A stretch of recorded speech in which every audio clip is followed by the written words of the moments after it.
Oh yeah, we're in Rabstra. Yep. Wow, you had to remember that. Cool. Yeah, So, dragon to the bunch up on time. our How dare band you. of adventurers, the God's Headache, have arrived at the draconic kingdom of Rabstra, seeking information about the mithril ambassador. Through your first day or so here, you decide to spread out and search for various rumors that are going on within the city.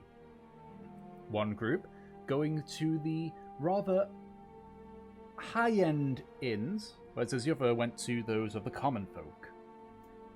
Through which you found various rumors about the state of the war, about a stalemate that is currently ongoing, and information regarding negotiations of the war hopefully coming to an end. Teen Lesbian ended up getting information from one of the slightly higher up ambassadors in regards to the Mithril Ambassador, realizing that the Mithril Ambassador hasn't been seen for some time. After also charming her blue dragonborn servant. Charming. Sure. Let's go with that. You prepared to reconvene and decide where the next part of your adventure goes. And that is where we left off. So, God's Headache, what do you all wish to do? Alright, so I think we were all going to convene in the sorry. We were all going to reconvene in the more dilapidated inn.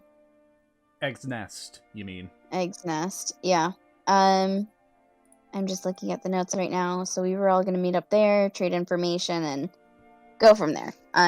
So then Fortune and I, after she's done torturing this man,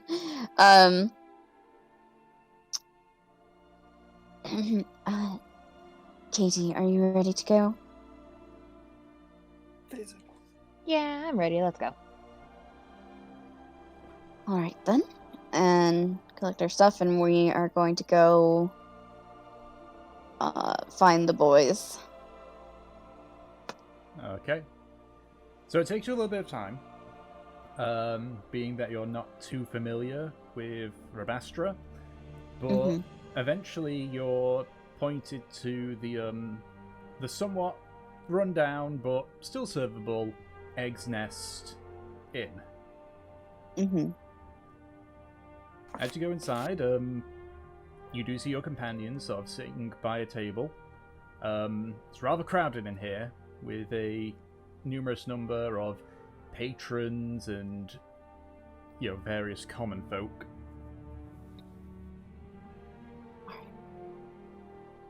I'll go ahead and sit beside them. Hello, you three. Hello there. Yeah, right, lass, how was your night?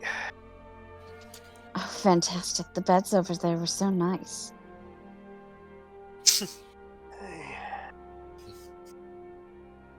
Hey, So- mine was lovely too. Reminded me of camping out on the woods, sleeping on the hard ground. It was nice.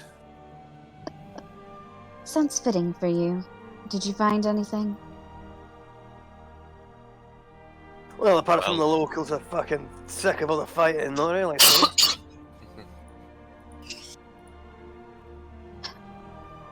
All right. Did you try? Well, there's only so much, lass. It's not like it's not the fucking diplomats and government bureaucrats and the fucking the fucking high fleet hanging around this kind of place, is there?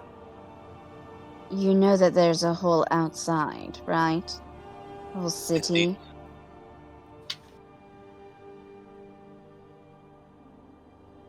Oh wait, hold on. Fucking Christ. If I'm remembering rightly, wasn't there a curfew? Yes. There is a curfew, but we had a whole day. Okay, fair. Yeah, you had arrived at the late morning or just about afternoon. Yeah. Nice try, Trothdar. All right. The only thing we know is rumors that some locals believe that it's an organized stalemate to just continue and extend it for some reason. I actually heard a similar thing. Apparently, this isn't correct. Alright. Buckle up, I have a lot to tell you all. Let me get the quill.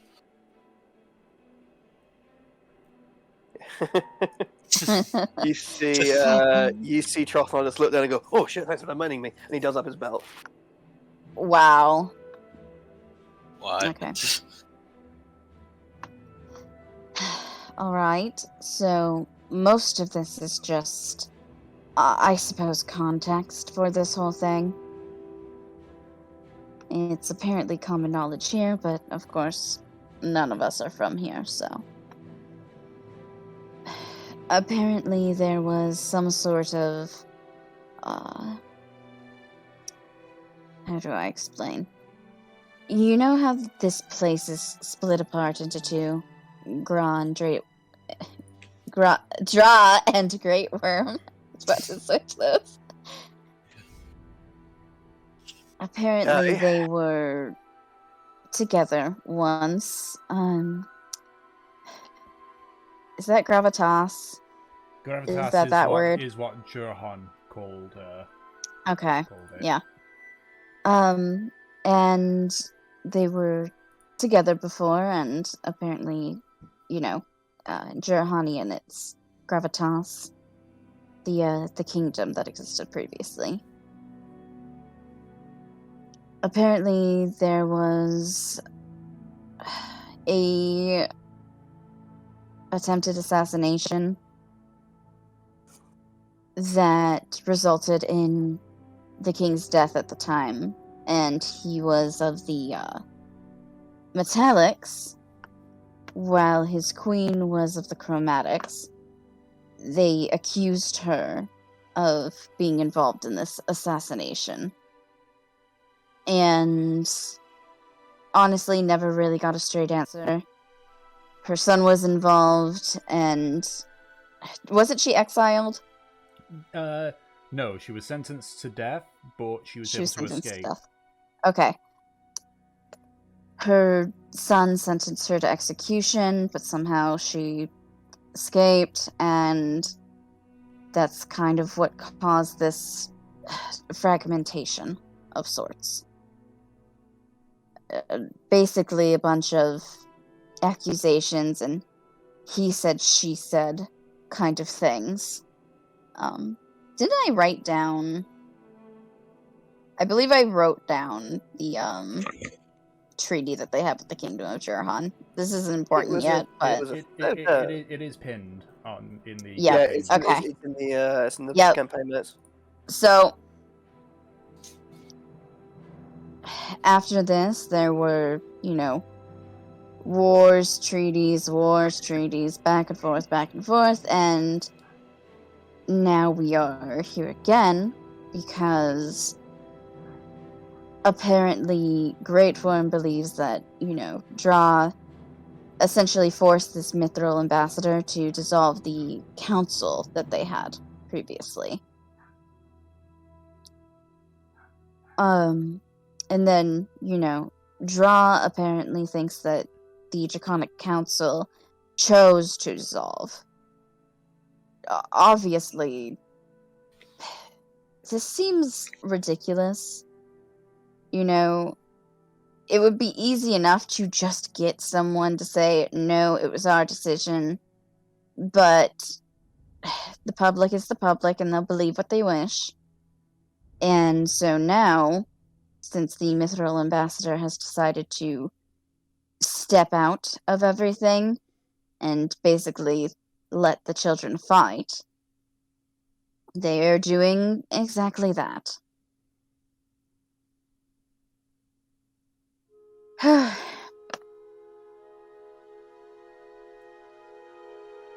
This is a mess, to say the least, and Hey, unfortunately, I didn't really get anything about the Mithril ambassadors themselves. Apparently, no one's seen them in forever. They have a speaker, you know? Mhm. And that was about a year ago that the speaker showed up. So, to say we have leads would be a bit of an overstatement. We have some posts.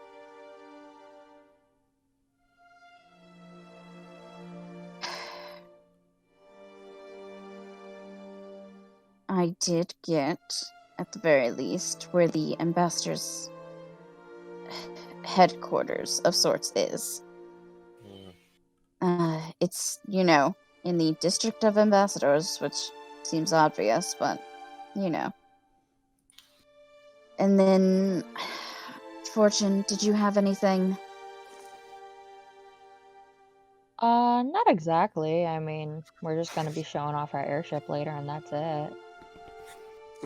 Our airship? What are you talking about? What? Oh yeah, I'm taking that Dragonborn to see our airship. Why? I don't know, seems like fun. wait. Sorry. You're letting a complete stranger onto our airship? It's some servant boy. I'm not too hard pressed about it, but Aye, so I'm a complete just stranger, aye. Well, I think it'd be useful if he joined us for a little while, you know? joined us. Okay, What? I asked you for information, not a new companion.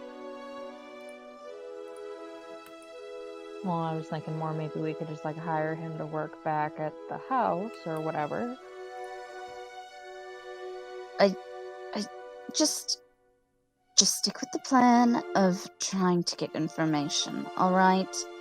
Mm-hmm. Okay. So, I am the only one that has come up with anything so far. Do any of you have any ideas after what I have told you? It depends on how accessible the ambassador's district is. I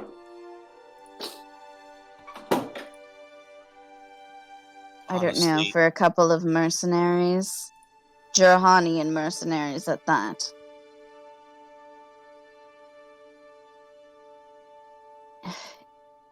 I'm sure that we could probably get to the front desk. And that's about it. of course. However, I think we might need to also look into the speaker of the Mithril ambassador. For if they've been here this long and have not gone back to the ambassador They themselves. left a year ago.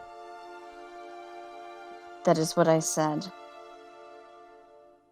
Oh, The speaker came to Rabstra, said that, you know, the ambassador wasn't going to be involved anymore, and then left. We could somehow try and get information. Actually, Delson, do you have... actually, is anyone listening to this right now? Make a perception check. can I help her? You can make a separate perception check. Okay.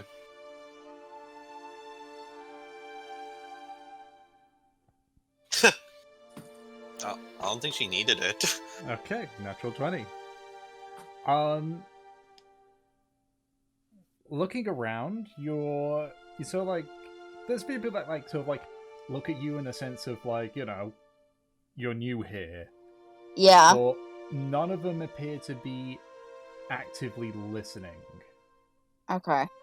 Like, it just, you're a rather odd bunch of individuals in a predominantly draconic city. Yeah. I think I might have an idea. We should go to a room, though. Particularly you, Delson. Alright. Let's go in then. Or I Alright. do have a room. Come on, chop chop. Yep. And Nemesis herds all of them like cats up to their room. Mm-hmm. Alright. Okay, so you all convene in this. It's a bit of a tight fit in the room, but you're able Nice. to also like squeeze in and get yourself relatively comfortable. Alright. And Nem just like sits back in a chair. So, Delson, you can use. I hope you can use disguise self. No, I only have a disguise kit on me. You have a disguise kit. Why don't you know disguise self? Because Well, there goes my plan out the window.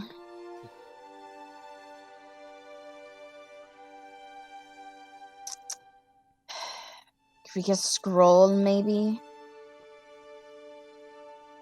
I could probably find one somewhere. If we could, I did meet one of the ambassadors. I could show you them, and, one of us could take their form, try and get in and get some information. Then again, impersonating a diplomat is highly illegal. Like, extraordinarily so. So if someone were to get caught, I'm not sure how we could help you. Yeah, that is definitely a large risk. I would have to meet and see how they speak and act to properly be able to do so if we were to go through with this.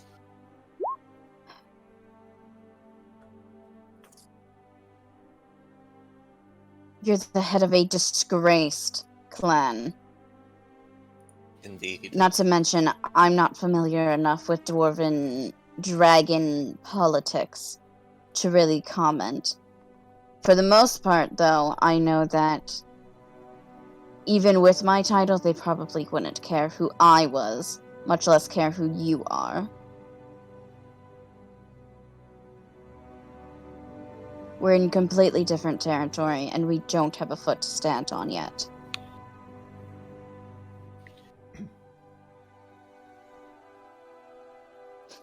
We do have to speak to Zasku. Perhaps we could talk to her, mention Gafra. I think that's how you pronounce that. Mm-hmm. And perhaps she'll have some insight, or if she's part of the military, be grateful enough to offer us a job of sorts, see what we can work with. That is true, and honestly, that's probably one of the safest avenues we have right now. I also typed here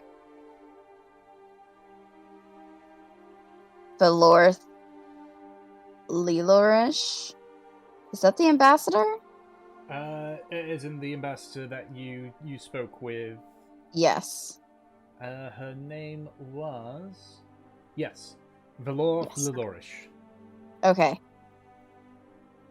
And then obviously I got Garrison of the Drowned Military, which I'm going to assume is where Zasku is.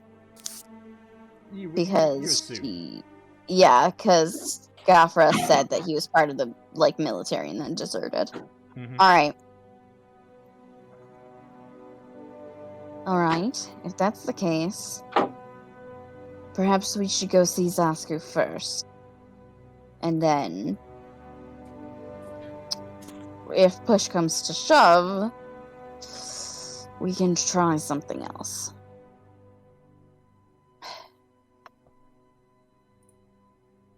Anyone else have any ideas?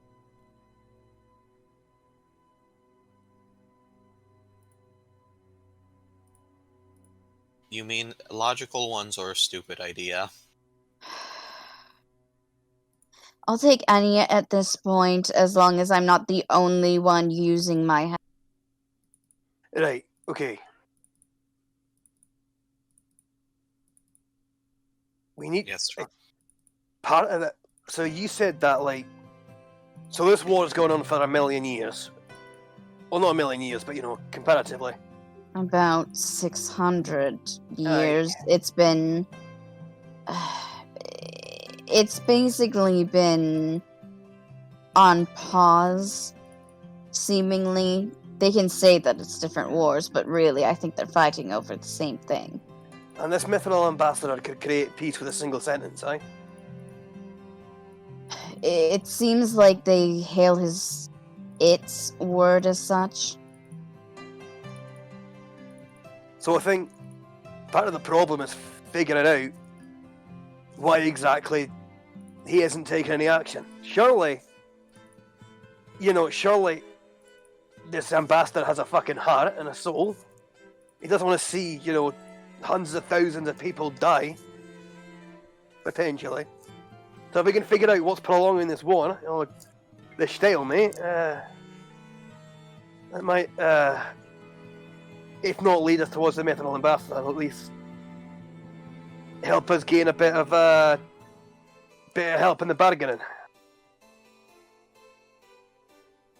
Do I remember them saying anything about why the mithril ambassador decided to just take himself out? So, you know that the Mithril Ambassador actually tried to prevent the war. Yeah. They debated on it, but they weren't able to come to a conclusion. And that was when the Mithril Ambassador left. Okay. Well, I know at the very least that the ambassador tried to stop the war, but it seems like no one was willing to listen to reason, which actually sounds quite odd, considering what I was told. That is odd. The ambassador... Obviously, I'm not sure if it's the same, considering how long ago it was, but apparently this ambassador debated with a red chromatic dragon and a gold metallic dragon for 5 days straight, and the ambassador won. Someone with that much diplomatic prowess can't handle a squabble between a couple of commoners over something so simple as a council splitting up. Aye. I was thinking that sounded fishy as well. I actually hadn't thought about it at the time, but after reiterating everything, that is odd. And with their speaker also leaving a year ago, it seems even more odd as well that that speaker would not be heard of afterwards too. Aye. Unless something happened.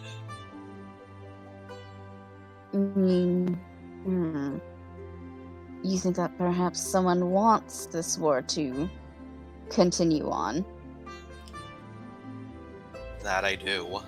Who, Aye. though, I don't know. Well, I don't know enough about draconic politics, but I could definitely see why a certain mother of mine might want them to not be involved. Obviously, I don't know how far Jurahan's hands go into here. Aye. I don't think the dwarves have anything.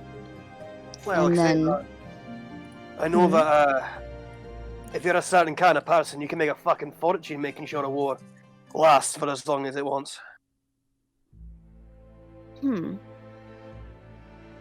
That is true. But then Either that- either it's a political figure getting to power based off fear or control or criminal elements taking money off extorting refugees or arms dealing, arms smuggling, that kind of thing. Well, then, that begs the question. If Jurahan doesn't have their hands in it, which I'm very questionable about, who stands to gain here? Oddly, I don't think Jurahan is definitely not behind this. I mean, if you look at that treaty, it's in their best interest that you know, the Dragon Kingdoms are united and peaceful so they can, you know, serve the terms of it. I'm saying that it's a very unlikely case.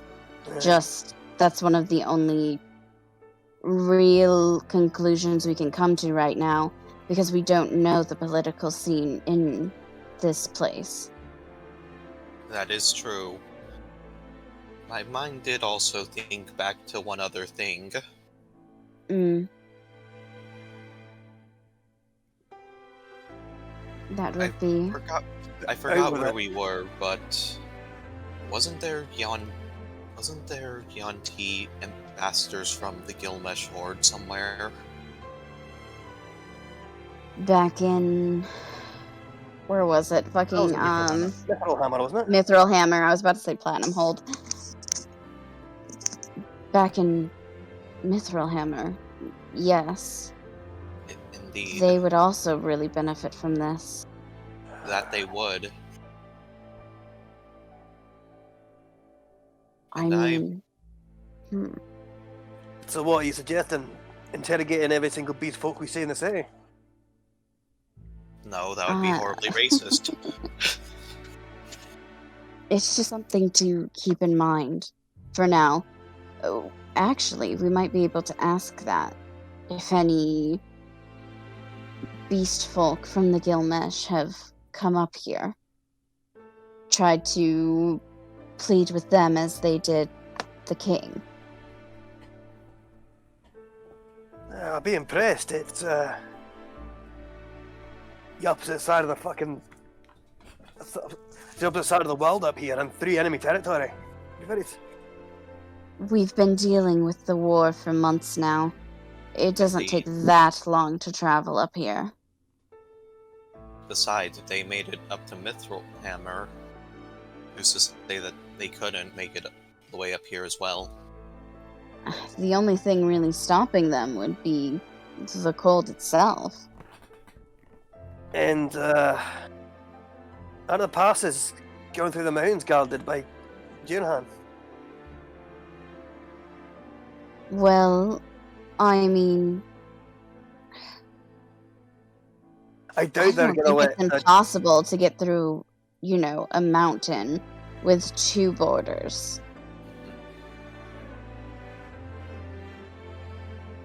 And it's a lead, which is, as long as it's one, it's fine. A hypothesis is a hypothesis. We should just Indeed. keep it in mind. Right. So what's the plan then? Are we gonna go talk to that Gafra chap? Zasku. Zasky, sorry, no. Gafra is who we have to tell them about. That's it, right. So, I suppose we'll be going to the military district. Right. Alright then. So, you make your way out of the inn. You do have to ask around a bit for where the military garrison is, but eventually you're pointed towards the northeastern side of the city. There is a very heavy military presence around, lots of guards on like every corner. They don't stop you, but you can see that they're keeping an eye on each and every person that's coming in and out of this particular area. Eventually, the area opens up a bit more to what looks to be like training fields and various like larger buildings, stables and the like. you can see several Dragonborn are going through various drills in the fields, and ahead of you is a large building that sort of, connects to it. Okay. If that is the case, the large building, what does it look like? Does it look like barracks or? So it's made of a mixture of like wood and a sort of dark granite or dark obsidian. You can't really tell from this distance. Rather large. It doesn't look so much like a barracks as it does like, sort of like a military office kind of deal. Okay. As you sort of like look over to the right, you can see various like small uniform-looking buildings with a steady stream of people like coming in and out, which you assume is the barracks themselves. Okay. If that's the case, then I'd like to go to the military office. Okay.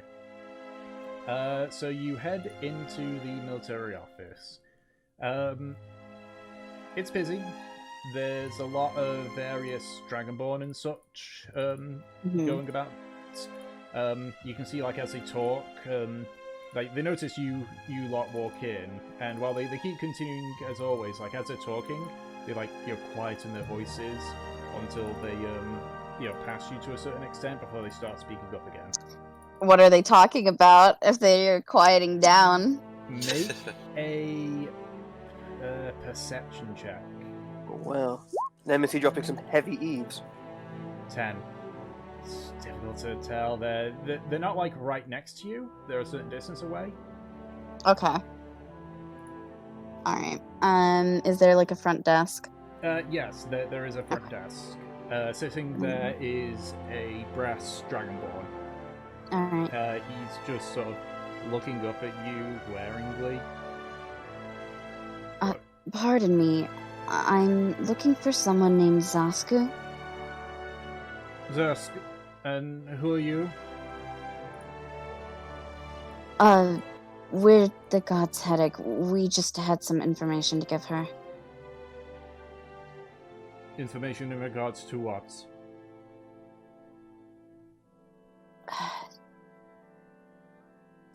A companion of hers. We recently met them. We were told to inform Zasku of their whereabouts. Sort of like looks back over your shoulders to the door. Zasku is currently running military drills on the field. Is there anything that we can do? Should we wait, or? You may observe on the field, but unless Zasku appears to not be busy, do not disturb her. If she is not busy, approach her, though, and so, like, eyes a few of you that still got your weapons and such. Please keep all weapons off the field. Is there a place that we can dispense them? So, like, points, to a door nearby. There is a armory there. If you speak with the quartermaster there, he may be willing to hold on to your arms in the meantime. Otherwise, simply, if you have weapons, do not go onto the field. If you do not get in the way of the drills. Very well, thank you. And we will go ahead and go to the room with the quartermaster. Okay. The quartermaster, you notice, isn't actually a Dragonborn. It's a dwarf, elderly female dwarf, maybe in her mid-60s. You can just see she's sort of inspecting, some of the various weapon racks and such. Hey, Trofnar, do you recognize this dwarf? Yeah, I recognize this dwarf. No, you don't. God damn it. Oh, man. It's not his ex-wife. Mama, I thought you died. Oh my god. I faked my own death, Sonny Jim. Made myself a new life here in Rabstra. So as you come in, like the dwarf sort of like looks up and it's like, excuse me, this is Wrong place. No, we were told to speak with you. We wish to head on to the field, and we were told that we can't keep our weapons. Well, of course not. It's a training field where you Uh, train. I fully understand that. It's just that we were told that you might be able to hold on to our weapons in the meantime. Do you have them all on hand at the moment? Just give me a moment. I just have my shield and my hammer. Mm-hmm. I do have all of mine. Yeah, I have all my weapons on me as well. Okay. So like pull out your weapons, to show that you've got them all. He's like, they won't be securely held like in weapon racks or safes and anything, but I could hold on to them. That's fine, as long as, we can get them back. Of course. Just this way, please. She'll like lead you deeper into this sort of this armory. Sits on a desk and begins like sort of like writing, on the quills, on the parchment and such. She asks for all your names, so your choice if you give your actual names or an alias. Yeah, I'm not hiding anything. Yeah, no real name. Yeah, but basically, as you hand each of your weapons, she just basically writes down who was handed what. Mm-hmm. Yep. Some of the weapons do catch her eye. Delson's musket, Trofnar's flaming hammer, and the bow that Bo gave Gratian. She doesn't say much about it, but just like sort of like examines it a little bit before writing it all down. She copies it onto another piece of parchment and hands you a copy. Just head that to the front desk and they'll let you back in. Fantastic. Thank you so much. Is there a cost for this? If you come back soon, I won't charge you. All right, very well. Thank you so much. Of course, just be careful in the field. Some of them Dragonborn are very, very tense on what they do. Did she say tense? Yeah, intense. Okay. Intense. I can get intense myself. It'll be fine. And then she Obviously flirting with everyone she sees. she quickly ushers you all out, before closing the door and such. But All right. There we go. Ready to get robbed, you guys? Hell yeah. I swear to God, if that hammer... Oh, no. It's great. It's fantastic. Ugh. All right. Let's go out on the I would be field. lit. Okay, so you walk out onto the field. There Naked. are some pathways and such, to avoid you walking on the grass. It's kind of like a track and field, I guess. Yeah. But you can see there's various like Dragonborn either like going over obstacle courses or just sprinting about. Some of them you can see are like practicing hand-to-hand combat. Far in the distance you can see a few practicing archery. Mm-hmm. So, are you looking for your quarry then? Yep. We're gonna look for Zasku, who's apparently the gold dragonborn. Yeah, look for the gold dragonborn who looks like he's in charge. Okay. She. Looks like she's in Everyone, charge. everyone make a perception check then. Yay.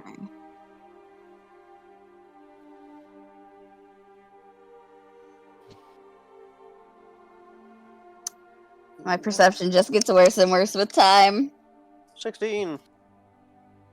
Oh, give me a sec for it to load.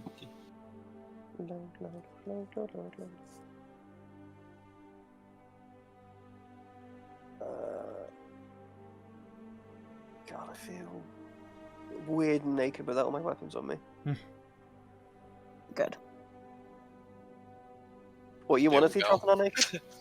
No, I want you No. to feel naked. Okay. Um, Whatever wets your whistle. 19. actually, that begs the question: are there like training weapons?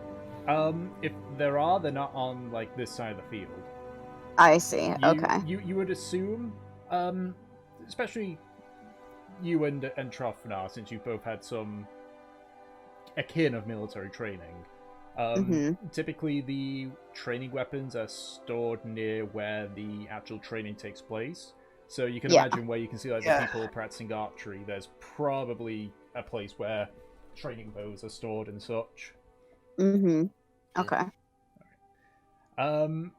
Okay, so the boys are able to quickly spot her.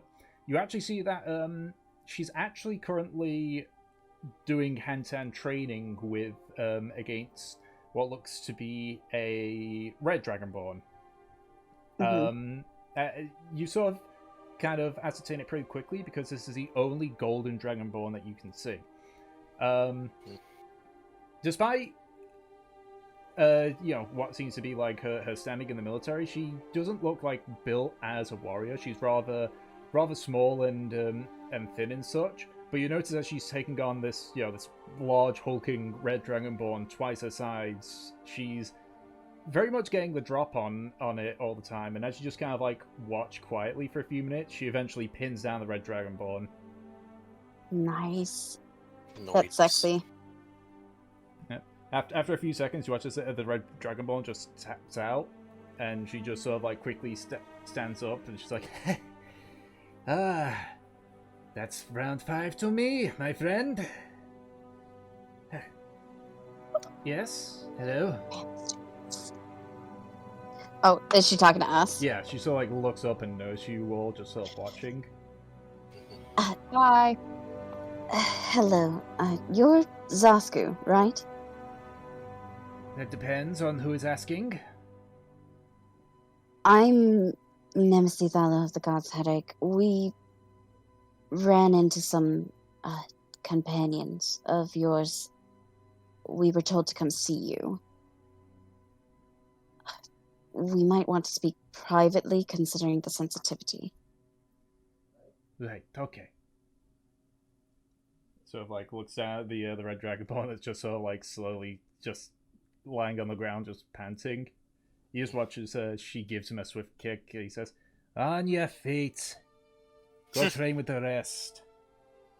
Dragonborn just like, it wasn't like a hard enough kick to cause damage, but you do see that, it's the impact that sort of like makes your body involuntarily like flinch. Yeah. He hasn't got any more ribs to break.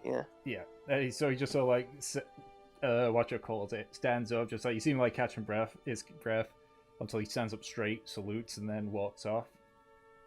She sort of like looks around at around the field and sort of like beckons to a slightly less populated area. Yeah. Okay. So she Go walks, and so join she her walks you further to the field, looks around a bit more, just to make sure that there's no one coming in by. He's like, "Okay, make it quick." We ran into a man named Gafra and Altek. Aye, they ring a bell.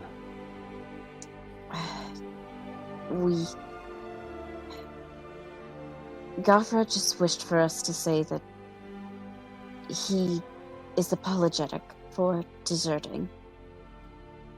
I understand it's completely up to you how you feel, but we were just told to bring the message.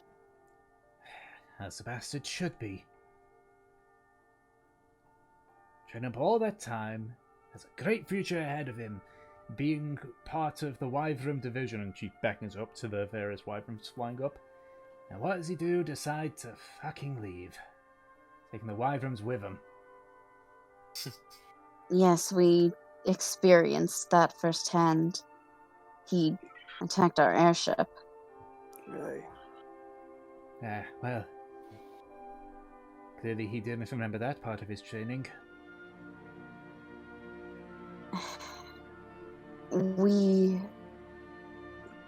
I'm not sure where he went or what he's doing, but we sent him off. Alltech, at the very least, is back at his home. Of course he is.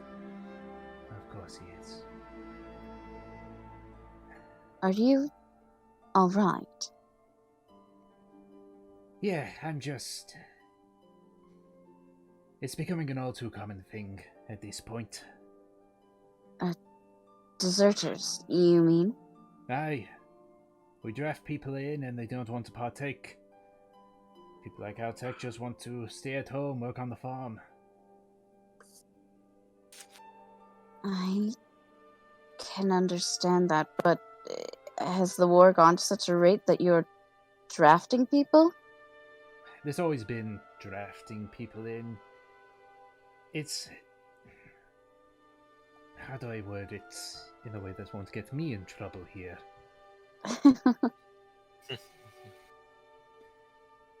Wars require a steady supply of soldiers, regardless on how big the conflict is or how long it goes on to. Eventually, soldiers need to be replaced by new soldiers, either because those on the front line need to rest, or they are injured or died. I can understand this, but you're saying that the rate of desertions is unusual. Not unusual. It's expected, honestly, at this point. You go through the initial pool of those willing to die for your country, and then you end up having to bring in the ones that are less willing. I see then. Well... And she actually looks at the group. I understand that there might be an issue, but we were actually looking for work and trying to get involved in all of this. Well, we could always situate you on the front lines, or maybe give you some of the jobs that the main body of the army can't or won't deal with. We could definitely do the latter. We're used to doing jobs no one wants to do. Unfortunately, it's not as romantic as you're probably thinking. I'm sure it's not. I've had my share of military training. Then you know some of the boring stuff. Night watches, making sure certain outposts are scouting. That kind of stuff. Makes sense. With the stalemate right now, we're trying not to cause too much to kick this off again. Right. I heard that there's some kind of stalemate with siege weapons. Aye, the ambassadors, and she sort of like nods over to a large building relatively nearby. They been able to make both sides pull away their siege weapons. Some aren't happy about it, but at the end of the day, I think some of us just want this war to be over. I can definitely understand that. Is there someone we need to speak to about getting a, I suppose, contract of sorts to do these sort of things? I can take your names and pass it over to the military council and see what they say. All right, that's fine.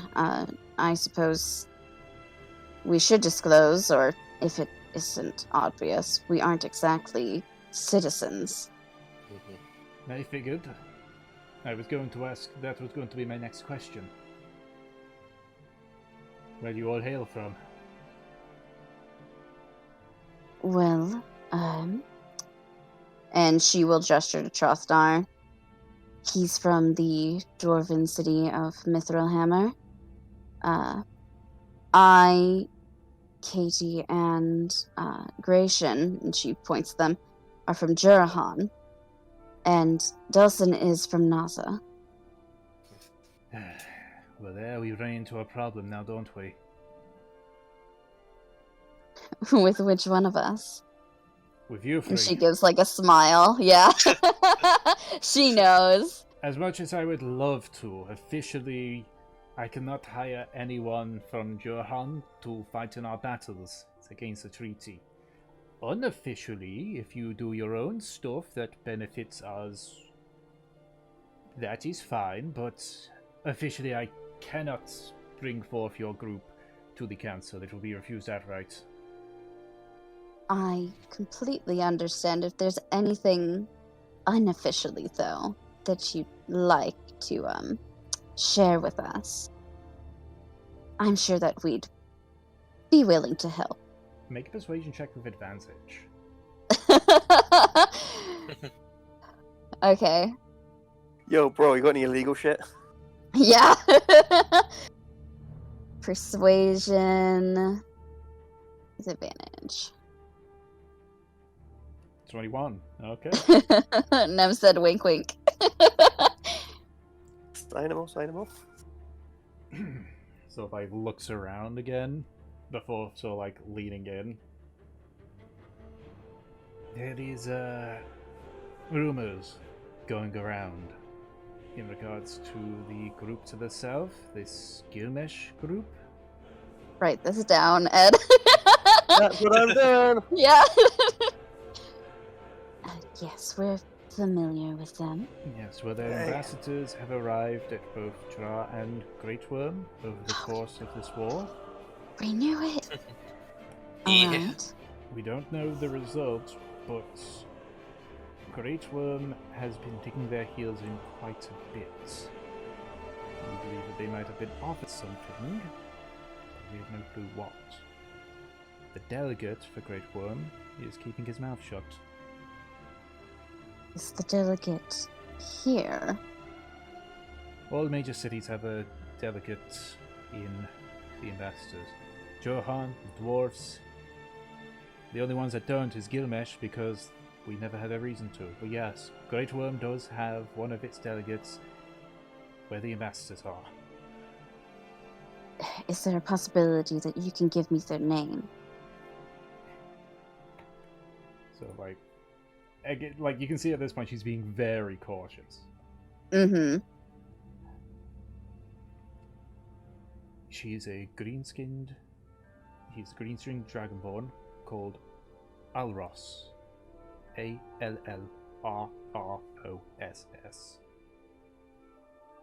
Alright. Alros Is there anything in Olashi particular? is his full name. Alright. And is there anything in particular that you'd be looking for? Anything to prove that they have been offered something and agreed to it. But looks again. But two things here. Be careful. We're on the cusp of ending this war, and I don't want to have it on my conscience knowing that we reignited it. And two, if you get caught, we never had this conversation.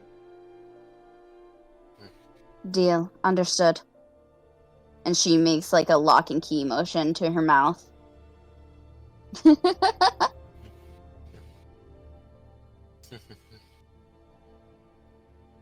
Alright.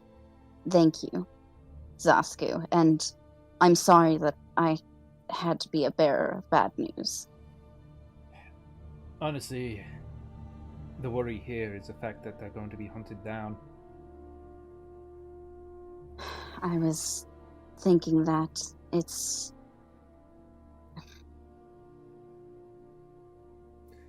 a shame.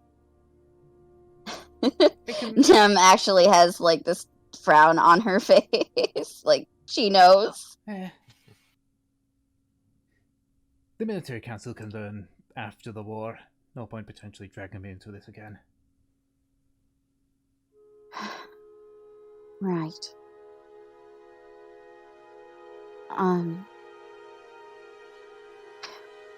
I think that's all that we needed right now.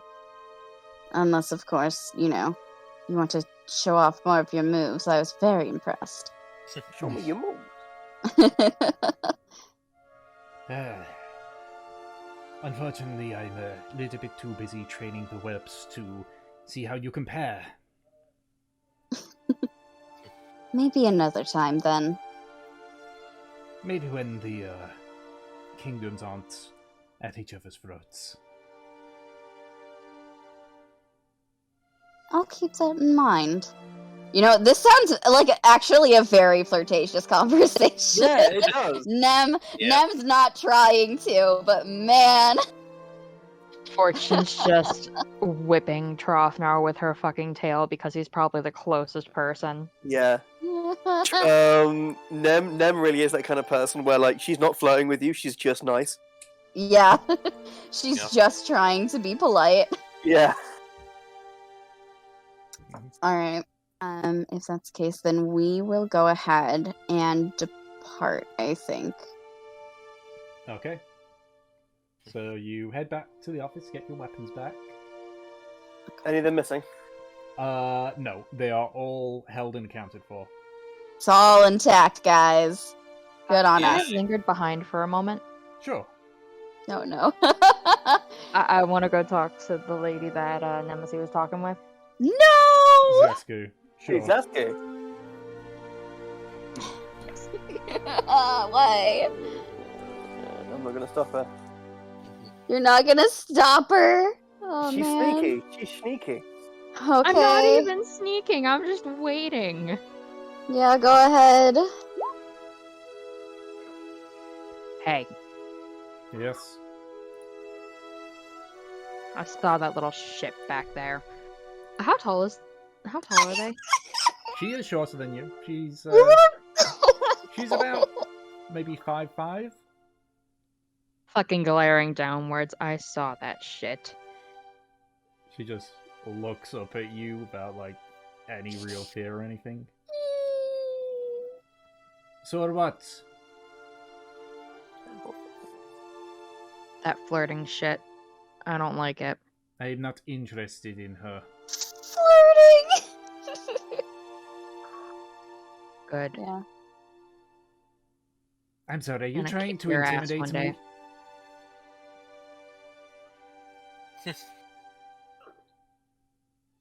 I mean, no, not in Like- particular. She's just gonna hand your ass to you. Shut up, we know that, but we're not gonna say that. Your friends are leaving. I suggest you catch up with them. Mm-hmm. I don't like you. Nemesis! And I run over to Nemesis, giving her a big old smooch. Fortune, that doesn't seem very appropriate right now. We are on a military field. Why do I care? I don't give a shit about military. All right, then I do. Behave. I am behaving. What's wrong with a kiss? All right, come on, let's go. We don't have to be gay in the military, jeez. Something, don't ask, don't tell. Yeah. Yeah, I was just about to say, quick question, Thomas. How is this military stance on being openly homosexual? You have no idea. Homosexual? Were you about to say homophobic? Yes! Yeah, same. My mind went to Moss and Leon's Yeah. dad for a second. I'm like, homophobic. Yeah. No, sexual, that's what we meant, homosexual. Oh, man. Jesus. Okay. So you collect your weapons once more. I mean, if you two just started, like, making out in broad daylight in the middle of a We're gonna training field, you fucking- would find out. Yeah. We're gonna fucking depart. Now begs the question. Alright. Does anybody want to go wander the streets with Katie? Do you have any plans? We have a whole day ahead of us, and it might be good to take in the city, see what else we can eavesdrop on, I suppose. Yeah. Get possibly a scroll of disguise self? And she looks at Dulcin. Perhaps. And then, obviously, you have your little rendezvous with that Dragonborn later, Kate. Bad idea. So, Anyone have anything that they want or need to do in the city? Apart from us having a look around, I suppose, not really. I mean, I suppose I should introduce myself to the Dwarven ambassador up here. It's only polite. You know, I actually agree with that. Introduce yourself, and could you please see if they have a Jurahanian ambassador here, and if you could get the name. Will do. Thank you. Aye. I'm Aye. concerned, based on who it is. You know, could be bad.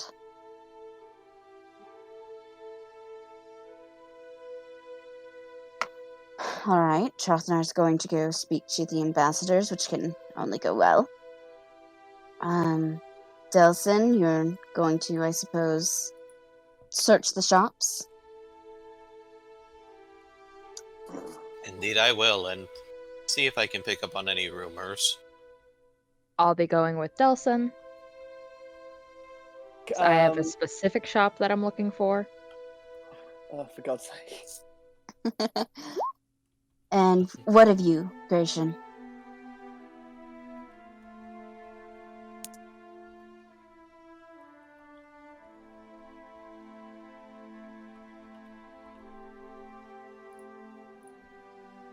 Alright. Trothnar. Actually, Alright. I mean, I thought, and you see him sort of like look down at himself and go, you know this whole meeting the ambassador thing? Yes. I suppose I can't exactly walk in there looking like a barrel of shite and roll down a steep hill, can I? Probably not. Neither should Gratian. Alright. If that's the case, then I will spend the time grooming you two.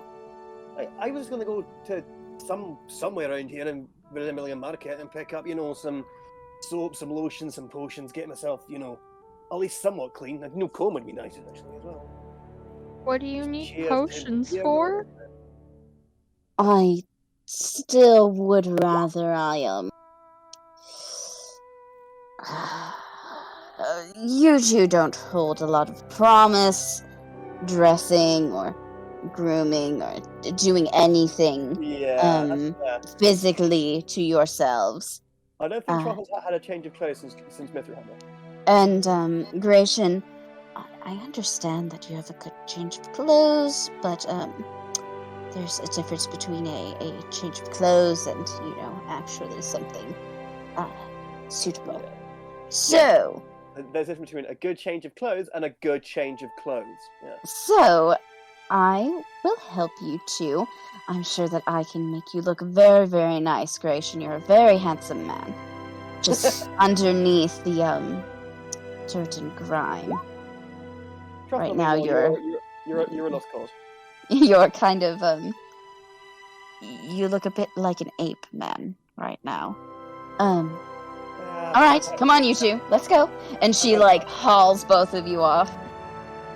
I was once chased out of a farmer's barn because he thought I was a baby werebear. Is that supposed to inspire hope in me? No, because right now we're scaring me. No, I was more saying that you're. I've had worse than it's being called an ape, right? Right, I was calling Gratian an ape, not you. You're more of... Actually, yes, a bear would suffice. Hey, I in my defense... A very scraggly, sad, matted bear that has not been shown love in years. Yeah, he's been a performing bear for a really terrible circus. Yeah. It's just a really sad, emaciated looking bear wearing a shabby party hat. Oh no! That's just Trotnar. That's so sad. That's so fucking sad to me. Fuck. Oh my god. In his defense, he did buy a new fancy nobleman's tunic in Mithrhammer. Well, And he's luckily still- he has that. We'll dress Oh, Gratian no, to look like no. his servant. He's been wearing it since he left Mithril-Hammer. That's Oh why he's my wearing the new God. armor. Why? Why is he been wearing that under? Oh my God. Okay. Because it's Yeah, a the pair of, Nem it's a pair of clothes. A pair of Nem clothes is is a pair of gonna clothes to him. get you a new one of those, and Gratian can be like his servant. It'll make sense as to why Gratian is there if he's like that. So, all right. How much would that cost to like get them cleaned up and nice and with new clothes? So, a combination of like using some fancy baths and Okay, Gratian, that doesn't stop like the horrible smell coming from you. Yeah, you would need like prestidigitation to magic the stink off you. Okay, so continue, Tom. yeah. So for how many of them again are going through this? Just okay. Chothar and Gratian. I would say it's Wait. about 20 gold in total. Is Nem taking up the chance to have a bath?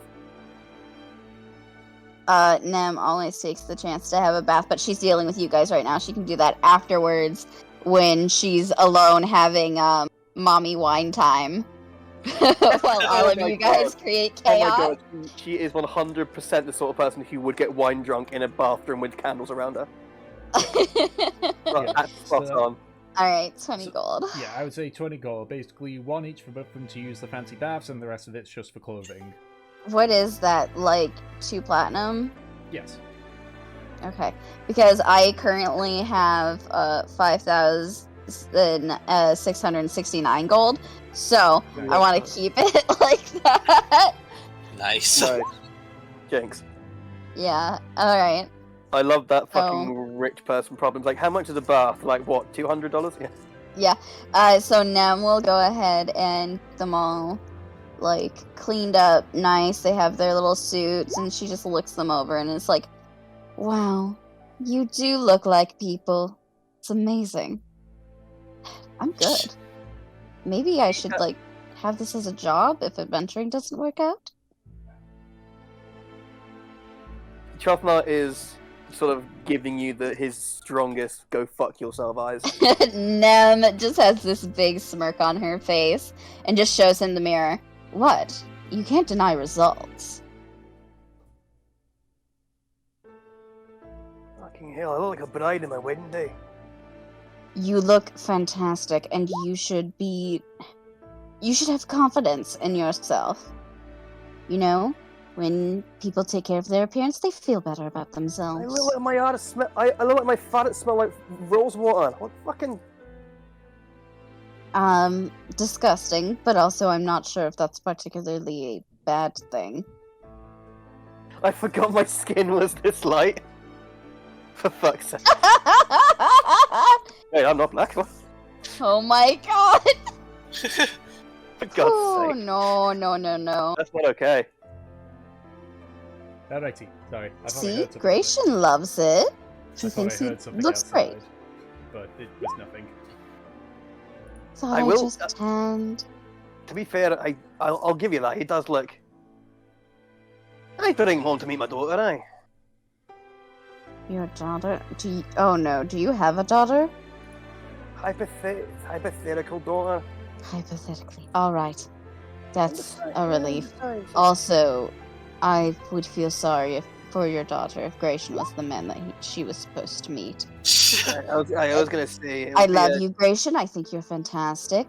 But, you're also kind of a con man. You are a con man. I feel like you would cheat me out of all my money if we were not friends. Aye. Dogs are being gassy again. Give me a second. Did he say he said thank you? Oh my god. Alright. So you two are going to meet the ambassadors. Gratian, I know that you're very charismatic, but just, follow Trothnar's lead unless he's doing something stupid. Then you have full rights to take over and do what you may. Just try not to get arrested because I don't think I could really bail you out of, assaulting a diplomat. All right?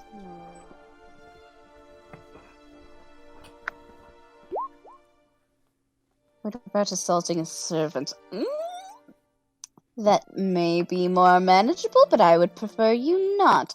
Why don't you turn on, your charm and do what Katie has failed to do, and try and get information that way, You're good at,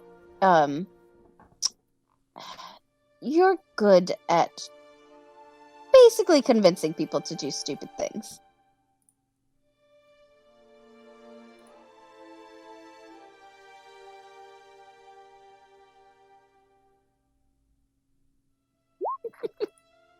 That I am. Thank you again. All right. Trosnar, if Gratian gets arrested, I am blaming you. Do well, have a good time, and I'm going to take this opportunity to have a break. Oh my goodness, that would be nice.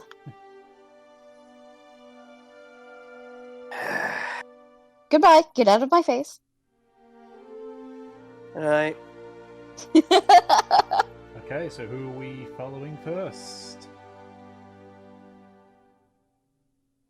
I mean, Nem's simple enough. She's literally just gonna go back to the fancy inn There you go. and have a nice long soak and, I don't know, eat a fucking charcuterie board. Okay. She needs to roll sleight of hand so her slices of salami don't fall in the bath. Oh my god. I've never had that problem, thank you. They don't serve bathside anyway. Who says that I can't order the food and then take it up to my room and just soak in the bath? Exactly. No one. Who's gonna stop me? No one. I am a rich noble woman that can do whatever the fuck I want. Yeah, the children are gone. Yeah. Yeah. I paid for this. I have a dozen candles, a bottle of Merlot, and a Michael Bolton CD. I am unwinding right now. Yeah, that's just how All Nem right. is. It's Saturday night. I have no date. I have something. I don't know that Futurama meme. But... Alright. Which one of you is first? The guys going around town can go first. Alright. Okay. Okay, so Fortune and Delson then. To the shops. To Yep. the shops. Time to look for some magic stuff. Okay, so there's several. There are several shops, so a majority of them are closed or have signs of them saying acquired by Draw Military. Mm-hmm. So you're kind of limited on shops. There's a few general stores and everything. But is there any particular shops you're looking for?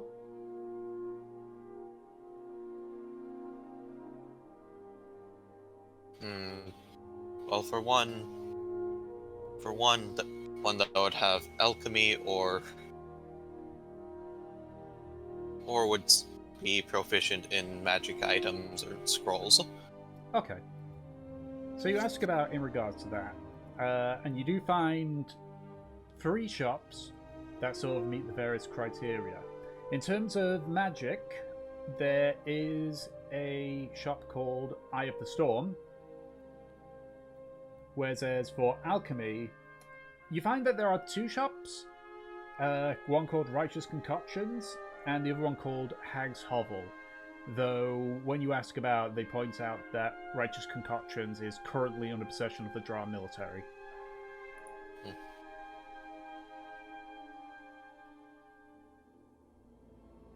Well, I guess I'll go to the Storm first. Okay. You arrive at the store. It looks a little bit like a wood-sing tower, but not incredibly tall. It's gated off, and you can sort of see every now and then, just within the fences, is these sort of slabs that hum slightly.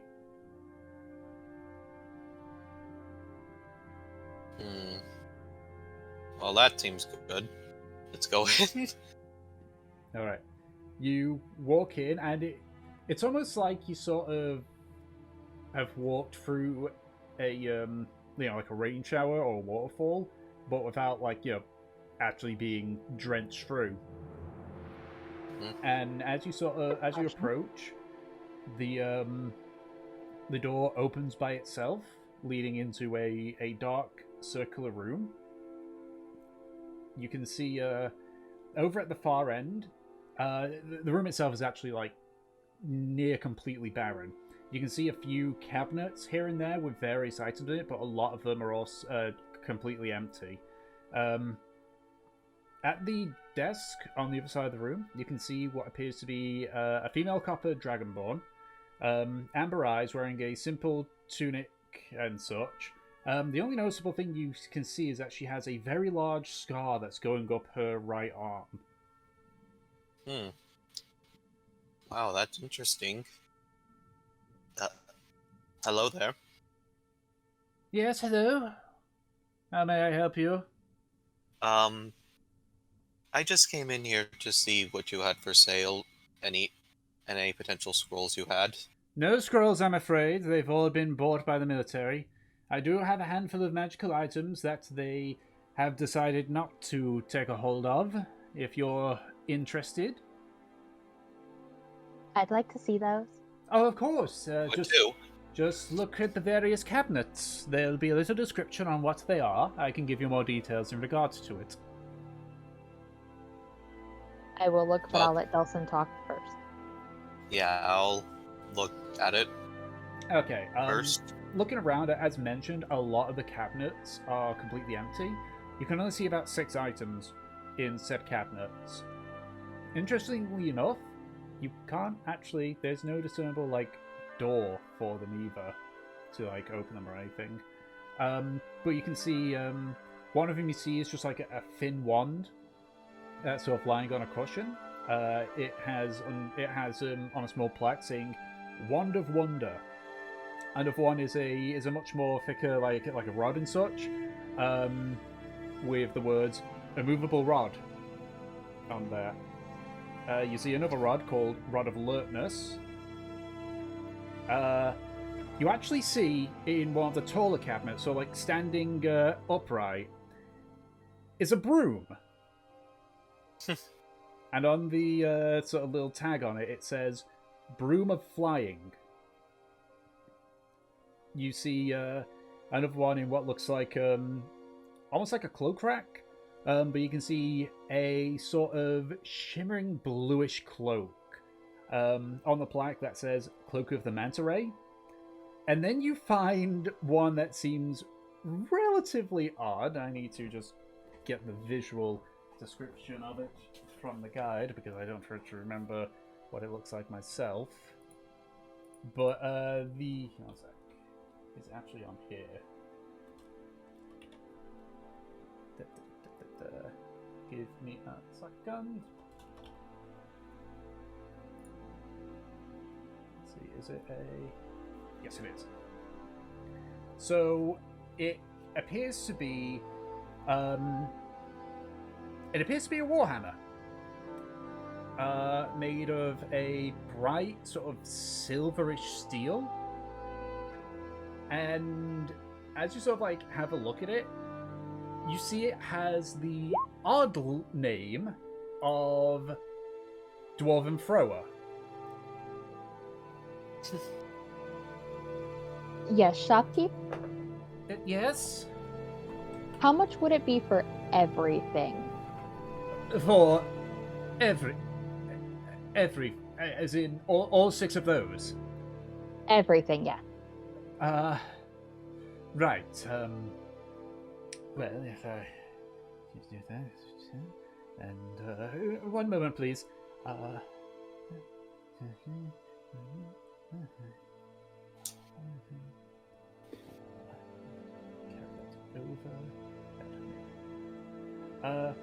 66,500 gold. How much would that be in platinum? That would be 6,625 gold. or platinum. Hey, Delson, how much do you have? Because there are 3 things specifically that I want here. What I are want that they? broom. I want that hammer. And I want the immovable rod. Why the... Wait, what does that movable rod do? It's immovable. I'm pretty sure you just drop it on something and it can't move. How does the immovable rod work? I can show you if you'd like. And Yes. she sort of like Yes. she sort of goes over to part of the wall and starts like messing about with it. And as she turns around, you can see what looks like the exact immovable rod that you can see in the cabinet. And so she just Wait a minute, is the cabinet just showing us an illusion and you have the actual stock in the back? maybe not. That's amazing. I'm just gonna Interesting. chuck 3 platinum onto the counter. Oh, Just tip for being fun. right. So I will give you an interesting little challenge here. She places the rod down on the desk and sort of like presses what looks like a button on it, and let's go. If you can move that off the desk without pressing any of the buttons on it, you may have it for free.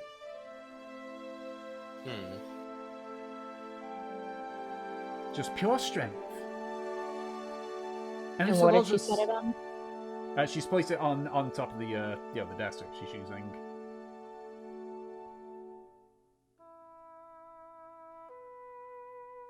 So I need you to lift that off the desk without pressing any buttons on it. And if you can, you get it for free. The solution is to break the desk. We can't afford to replace the desk at the moment. Of course, if you don't want to partake in the challenge, you can simply see how it works by trying to do it anyway. Can I move closer to the desk, or up to the desk, Yeah. and use Gust to try and push the rod? Okay, you cast Gust. Doesn't move. Delson, should we try 8? I don't think there's enough room in here, and I don't want to end up breaking the shop. I would prefer you avoid using magic in my store.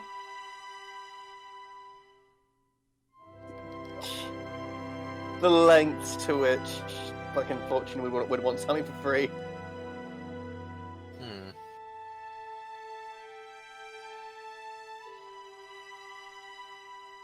Look, this isn't very difficult to tell. She just lifts up she like presses a button on the rod, lifts it up, presses it again, and lets go. You just see it just hovering there. There, that's what it does. You click it, it stays there, unless something of sufficient mass is pushed against it. That will not move. Well Man. then. Yeah, what about immovable rod did you guys not get? Well, yes, but we wanted it for free, so we couldn't move the rod by pressing any of the buttons. If the buttons make it movable, you can't press them to move it. Correct. She reached up and deactivates the rod before sewing it, so like within a tunic.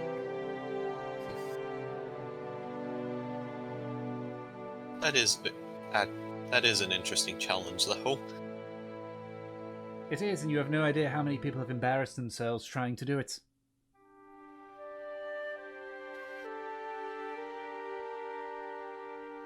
I think I have an idea on how to complete it, though. Pray tell. Of course, you might see it as cheating with the use of magic. Let me guess, you're going to say cast Dispel Magic on it. No, that'd be stupid. Would get rid of its magical effects. Instead, I would say to polymorph it into something different Polymorph than is a not... wand. You're clearly not very well versed in the art of polymorph. That is only for creatures. It will not work on inanimate objects. Man, y'all are so annoying in the store. Oh, you're irritating the fuck out of this shopkeep. Anyway, you have seen the example of the immovable rod? You've asked how much it costs for the items I have remaining? Is there any other thing I could assist with? And Trofno, with how long the rod is, it's I've got a good example. Yeah, you can see on the camera. It's about the way of a it's about the size of a dumbbell. Maybe a smidge longer, like 1.5 dumbbells. Cool. So Delson, you want to buy everything in the shop? I don't think we have the money to do that. Well, how much do you have on you? 5,500 gold and 320 platinum. That's it? How much do you have on you? Well, I mean, I dropped a couple of stuff in my in Nemesis's bag of holding just so I could take the rest of my money out and keep it on me because, you know, shopping.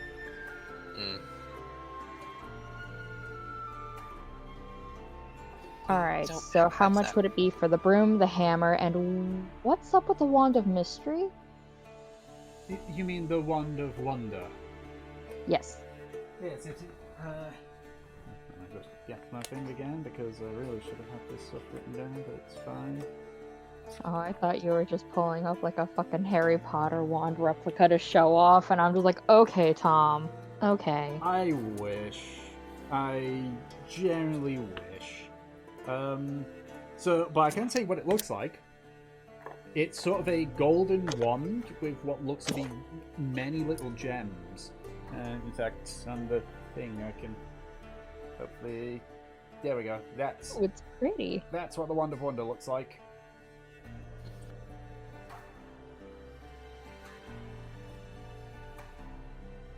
So you're asking her what it does? Yes. Well, the Wand of Wonder is... How should I put it? It's probably the culmination of multiple wands in one. It makes it a bit unpredictable, mind you, but essentially, if a spellcaster was attuned to it, they would be able to cast with the wand and do a variety of effects. What effects they are, unfortunately, a small price to pay for its ability, so you will never know what you're casting truly. You know what? I have wild magic running through these cursed veins here. How much would it be for the wand, the wand, the broom, and the hammer? Right, well, the broom is 8,000 gold, the hammer is 18,000 gold, and the Wand of Wonder is 9,500 gold. It's a pricey hammer. Yeah.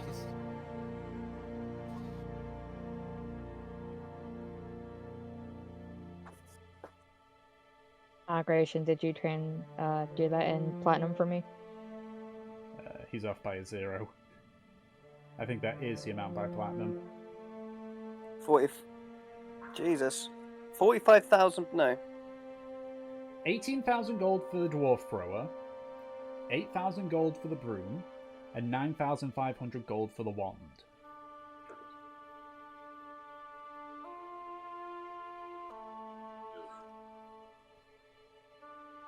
Thank you, boys, for doing the math for me, because I didn't want to math. And if you want to know how much it is in gold, just add a 0 onto each one.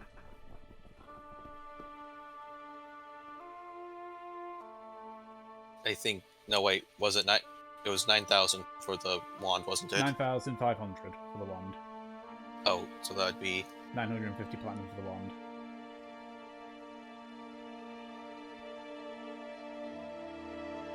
Giving a total of 3,600 platinum for all three. Yep. 3,600 platinum for all three. Or 36,000 gold. Alright, so it should be roughly 2,750 for just the hammer and the broom then? So for the hammer and the broom, it's... let's see. Yay, math. So the hammer and the broom would be 26,000 gold, or 2,600 gold. 2,600 platinum. 2 platinum, yes. 2,600 platinum for the hammer and broom. Alright, I'm buying those two now. But Can you tell me that number one more time so I can do actual subtraction real quick? So it is 26,000 gold, or 2,600 platinum. Alright, so we're doing it platinum style. I just hand that over. how did you? What? The shopkeeper looks rather shocked as well. Place it down. You see him mutter something over the coins. That is indeed. Wow. Jeez. She sort of like puts the money pouch into her tunic. You notice that despite its size, it sort of like vanishes completely. Right. One moment, please. She quickly. You know what, actually? Yes. Since I did want 3 of the items, and I did just pay Kiara Platinum for those, I'm sure you can give me a little discount for the wand, can't you? What discount are you thinking of? Well, I've got roughly 500 platinum still burning a hole in my pocket here.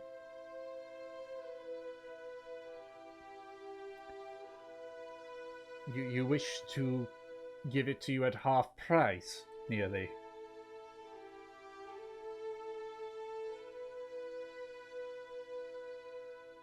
Why not? What? I don't see anything wrong with that. I mean, who else is gonna come in here and just hand you actual platinum for everything that they want, unless you want the military to come and take it? I'll let them know you've still got some stock left and what it can do for good. Make a persuasion check. Extortion. Yeah, 17. Yeah. this is like How about this? 8,000 gold for the wand.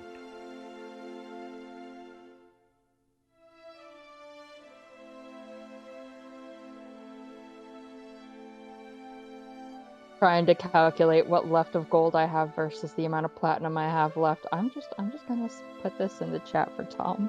that'd be a cheeky 2,000 gold on top of the 500. Yeah. Mm-hmm. Fair enough, consider it done, and just toss it on there. So that was 500 platinum and what, 2,000 gold you said? Yep, 2,000 gold. Yeah. 500 platinum, 2,000 gold. Why go during the summer sales when you can just blackmail shopkeepers? She just kind of like looks at the second pouch and she's like, "What in Bahamut's name are you people?" Just takes it. Your Don't wanna god. get on our bad side. She shakes it I'm out just and going to- hands it. I'm just going to bow and immediately apologize. Ignore him completely. Delson, I- do you want to buy anything else while you're here? No, not ignore me. I'm so sorry for her. There's no Perfect. need to apologize. You've just bought some of my most expensive items. One moment, please. She quickly like goes to this wall. It's almost like she reaches into the wall and begins to like pull them out one by one. This time you noticed they vanish from the cabinets. Like they're just empty. It's like, okay, that's... Here you go. Places down the broom. Just takes out the wand and places it in like a fancy wooden box. You know, very, very Harry Potter. You know, that one shot style. What did I say? And Ollivander. that's the one. It's just and this just carries it. The hammer just places it down with a thud. Ooh. There you go. How much would it cost to have a custom scroller item made? I'm afraid I'm not doing those orders right now. Damn.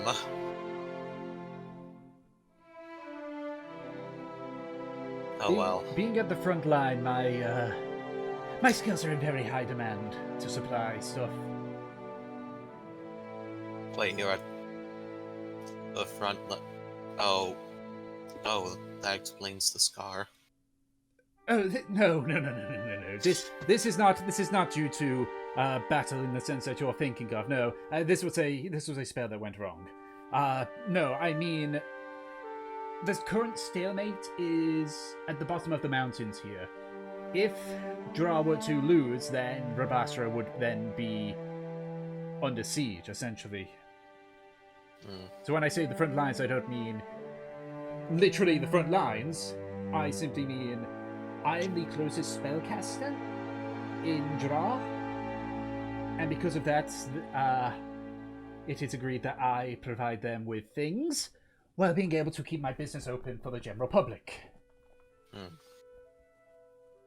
I understand then. Just to check so my notes are correct. You guys did buy the Wand of Wonder, didn't you? Yeah, I got the Broom Yep. of Flying, the Wand of Wonders, and the Dwarven thrower. Dwarf Thrower. Which, can I have more information on the Dwarf Thrower? The Dwarven thrower. It requires attunement to begin with. Fair enough. How about the Broom of Flying? Anything to activate with? Do I have to attune to it? How many hours roughly would I need to practice with it to get stable flying? Let me double check. I don't believe. Yeah, the Broom of Flying doesn't require attunement. But as you sort of like, I assume you mentioned this to the shopkeeper. Oh, it's currently, shall we say, unbound, I suppose. All you need to do is, you can see there, and you can see there's sort of like a small vial, sort of attached on it. That is a form of wax that you put onto the broom, and before you put it on, you speak into it a command word, it will activate and deactivate afterwards. You know, after you've put it on, as it bounds to the broom itself. Okay. And how much did you say it would be to enchant things again? It depends on exactly what it is that you need. I have a bear trap and I want it to do extra damage.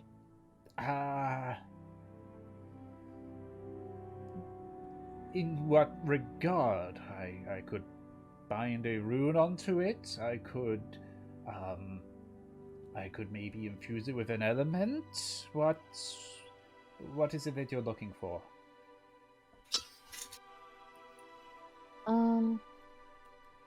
Perhaps some lightning damage to it? Lightning damage. And essentially you would want it to be like a rune, I would assume? Or...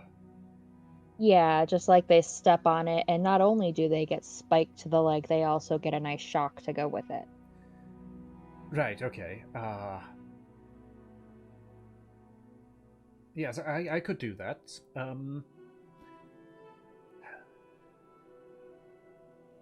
Simply...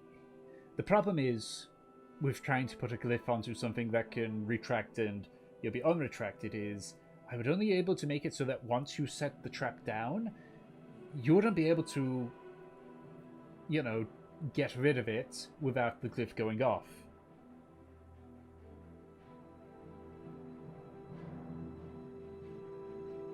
That works. That would okay. Let us say, considering how much you've spent already, simply paying for the materials required, or the gold cost, shall we say, of those materials, which would be about 200 golds worth. Or if you've got powdered diamond and incest, worth 200. Yeah, incest, guys. Yeah. Powdered incest. Yeah. I'll Christ. Yeah, lost your bat. I'll just count out the 200 gold and place it on the counter. Very well. Do you have the spare trap? Oh, we're gonna set the heavy ass backpack down. We're gonna dig through. We're gonna find the bear trap that's all the way at the bottom. We're gonna take it out and clunk it onto the counter. Ah, your leg is caught in the bear trap. Right. Give me about, I would say, give me till tomorrow. I can probably get this sorted rather quickly. What's the earliest you open? I open on the mornings, of course.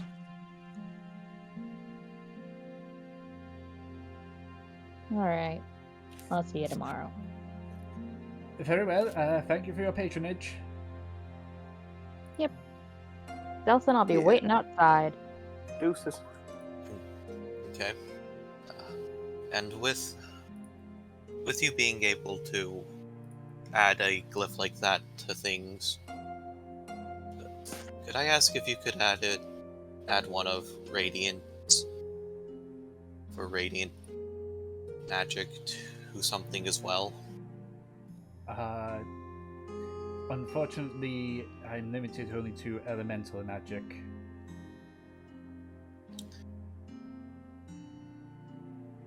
That will work just as fine. Acid, cold, fire, lightning, thunder, that's what I can put into a glyph. Sorry, can I be annoying? Can I just remind me what glyph got put on Fortune's bear trap again? Lightning. Lightning. Cool. Carry on. Lightning would be appreciated, especially if it were a greater lightning glyph of sorts. I am only going with the general glyph.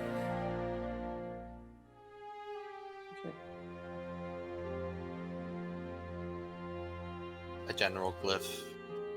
Yes, as in I'm simply using the amount of energy required to generate a glyph, not putting more in than necessary to make it stronger. I understand.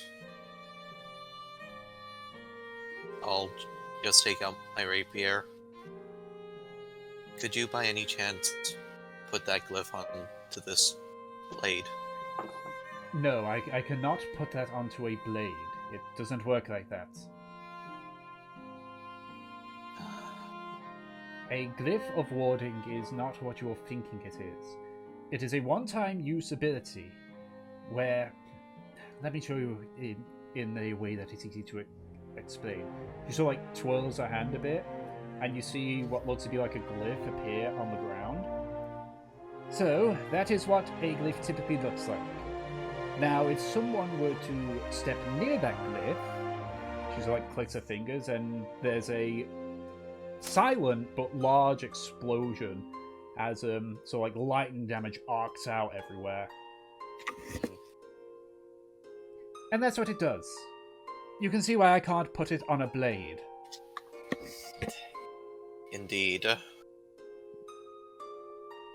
That would be dangerous. And I think it would be even worse if it were on a bullet that was shot out. Yes, but what your companion asked for is rather odd, but doable. Just. It's very amateur looking, but it will do its job for that one time. But when it comes to enhancing weapons and blades, there's limitations of them. I can't put a glyph on a blade because that is not the nature of a glyph. It needs to be infused with certain magic. which is long and expensive. That is... I understand then. Thank you, though, for... Did you actually show the rapier when you explained the glyph? Yeah, I did. Also, what metal is that blade made out of? I believe that this one was made from adamantine. When I had previously it was mithril. Adamantine is a terrible conductor of magical energy. Absolutely terrible. Even if it were possible, I'd refuse it outright because it would be a waste of your time and money, and my time. That's... If only I didn't lose that mithril one.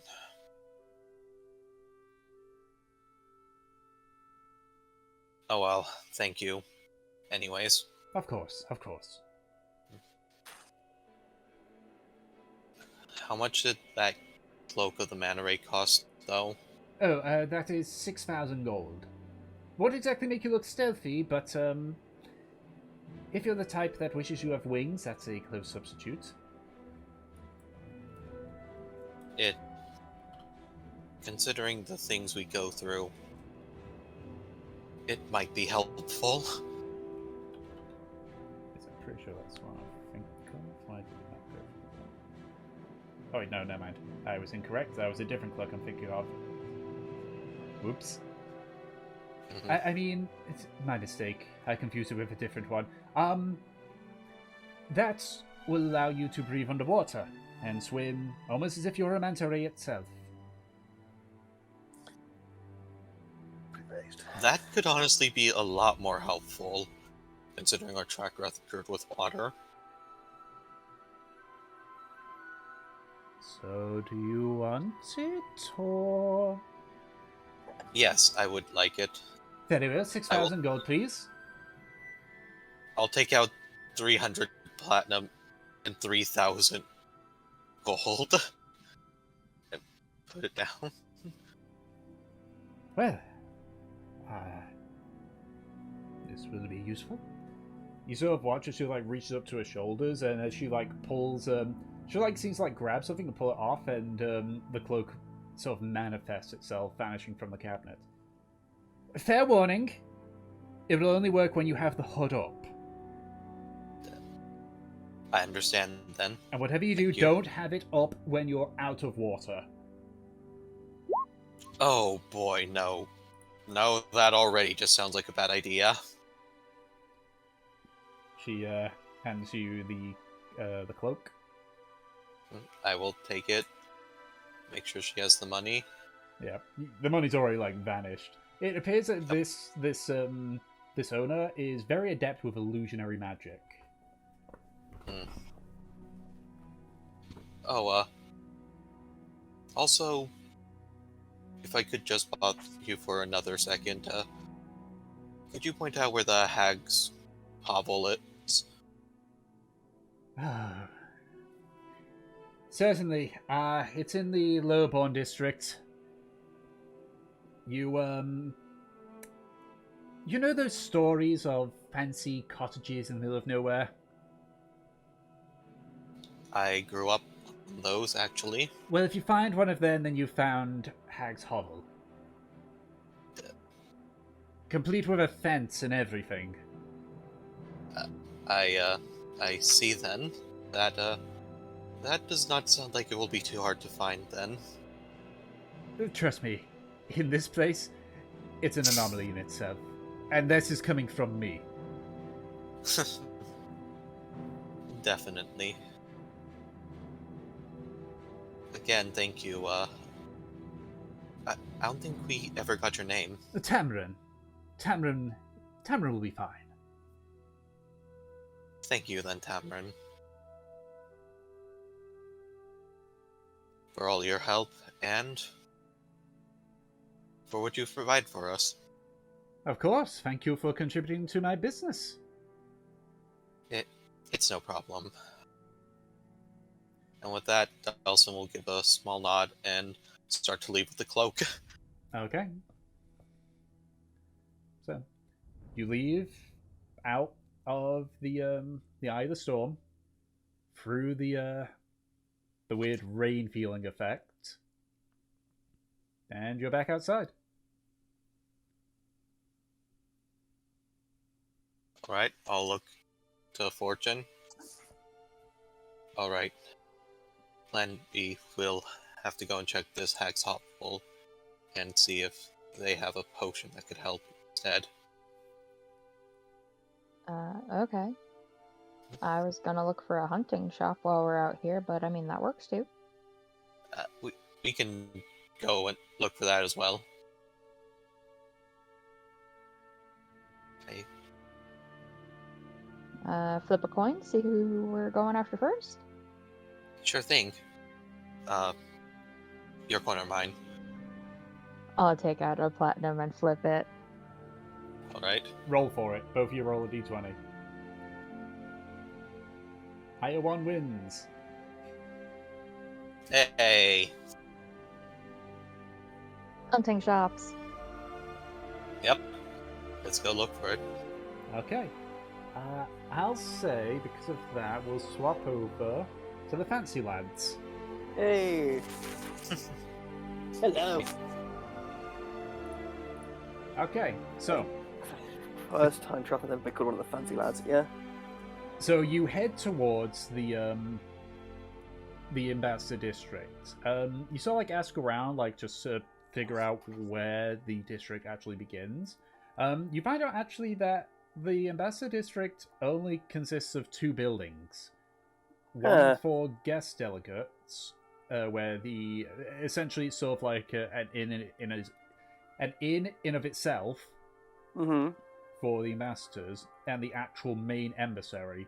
You sort of like look at sort of like coming up to the embassy.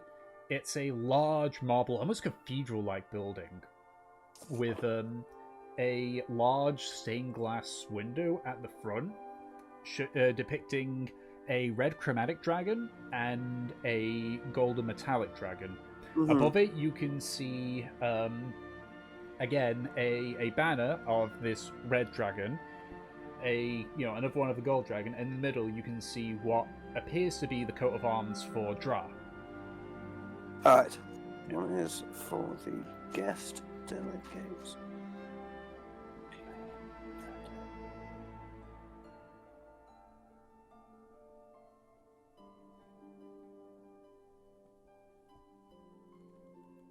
Sorry, I'm just writing all this down.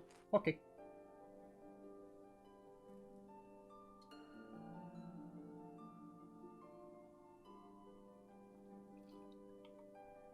Is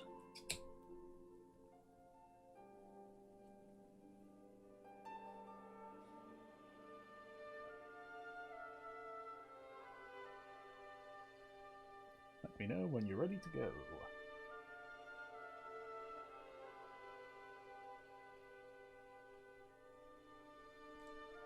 okay, all good. Okay. Yeah, so you've got the 2 buildings, as I say, the one that's essentially an inn for the ambassadors, and the actual embassy itself. Fucking hell.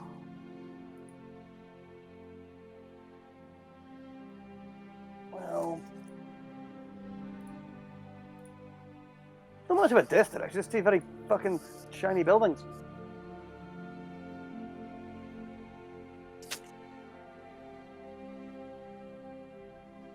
Aye, I was more thinking, because this one looks more like, like an inn or a tavern or something, but just... And that one looks like more of like an actual office meeting hall. If it's like the permanent Dwarf Ambassador, they'll be in... It's the middle of the day, they won't be in there drinking. Aye, I'll go, aye, let's go to the... Let's go there. And I'll start walking towards the big cathedral-like emissary. So the embassy itself, got it. Embassy, sorry, yeah. Yeah. So you enter in, the doors are open, and though obviously you can see there's several guards around, they're keeping an eye on the comings and goings of people. As you enter, the interior of the building appears to be just a long corridor of solid white marble. Granite pillars support like the central area of the building. There's about 10 of these large pillars in total. Each one appears to be painted a different color and given a reflective sheen. You see like red and green and blue, black on one side, and gold, silver, bronze, brass, and copper on the other. On the actual walls, while there are windows, of course, you also see large portraits of several dragonborns in various environments or states. You can see that there's a plaque with writing below it. One in... do you or Gratian speak Draconic? I don't speak Draconic. Okay. So one in a language you can't understand, but you assume it's Draconic. And below that is what you assume to be the translation in Common. I guess, while sort of taking in the grandeur, I'll go up and read the plaque. Okay. You go up to a few of them and have a look at them. You see one of a female red dragonborn that's scaling a mountain, and below it on the plaque it says, the Penosh Malrith, 18th Grand Ambassador. You sort of look at another one further down. It's a silver dragonborn standing behind what looks to be like a fireplace, saying Ampil Eldhol, 37th Grand Ambassador. And every single one, it seems to be the same thing. The plaque has a name and a whatever Grand Ambassador they were. Interesting.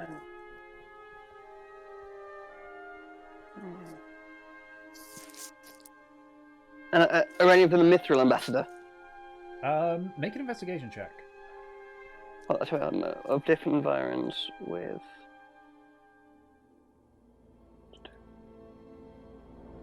This is more you. You can help or make your own investigation check, Gratian. Your choice.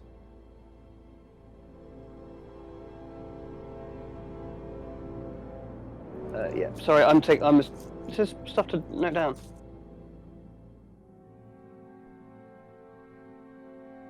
Yeah. So, okay, do you want to give me an... okay. Okay, I guess it's just a straight roll for you then. I would love to. 1, 2, 3, go. You have no idea. You sort of crane your neck up because these are rather tall paintings, and it's difficult to see on from the angle.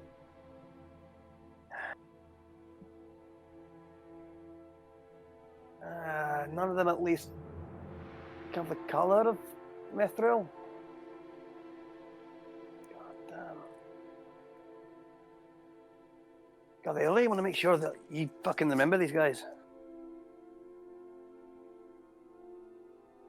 Anyway, right, well, here to go look at the architecture. Can I look around for something resembling a front desk? So there is there's a front desk of sorts. It actually appears to be in a similar structure to X's Plane Hunters Guild, where it's a circular desk and there's just people behind the desk. In regards to it, you sort of look over past the desk, and you can see that there's double doors where people are able to come in and out freely there as well. And I'll walk up to the desk, to someone behind the desk. Yeah, so as you're sort of coming up, you can see there's various clerks that are conversing with people, but one of them you approach is a brass dragonborn. He's just kind of writing on some parchment, and without looking at him, he says, "Welcome to the Drawer Embassy. Do you have an appointment with one of our delegates, or are you wishing to speak to one of your own kingdoms?" Oh, one of my own kingdoms, please. Sort of looks up and sort of notices who you are and such. "Are you a member of the Dwarven Kingdom, sir?" I am. What gave it away? "Oh, because you're a dwarf, sir." Oh yeah, you got sharp eyes there, lad. So pulls out a bit of parchment and starts reading through it. "The current ambassador for the Dwarven Kingdoms that's available right now is Scarfout Steelmane." George, do I recognise that name? What was that? Do I recognise that name? No. Oh, okay. He's available, is he? He appears to have no appointments at the moment, so yes, he's available right now. Alright, do you know where his office is? Of course, follow me. He sort of like rolls up the parchment, sort of hides it, and sort of like lifts up. Yeah, it's like the bartender bars, where they can lift up part of it. Mm-hmm. And sort of like lets himself out and just leads you over to the side to like one of the bits at the side. You can see several doors that sort of lead to corridors, but he quickly takes you through the various maze of corridors until he comes up to a door. When you got through part of the corridor, you could see an emblem of the current High King of Mithril, signifying that this is a wing dedicated for dwarven delicates. You can hear like muffled conversation through several of the doors until eventually he comes up to one and just knocks on it a few times. Do I pick up any snippets of conversation? Make a perception check with disadvantage. Okay.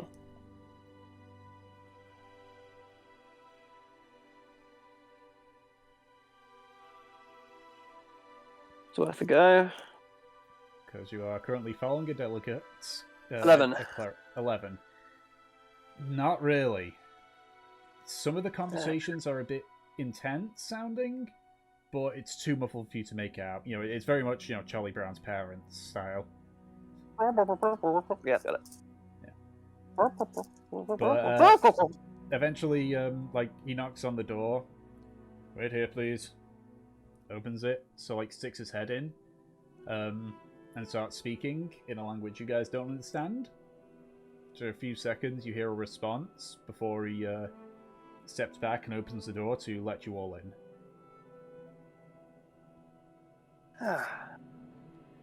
So, you're in a rather small room, actually. Couldn't be any more than maybe 15 by 10 feet. Sort of crammed with various bookshelves and such. Sitting at a rather lush desk is a short dwarf, short even by dwarven standards, with several tufts of white hair sticking out. He looks a lot like Professor Flitwick from Harry Potter and the Philosopher's Stone. Have you watched Harry Potter recently? I know. Is that what this is? No. No, Are I you have sure? not.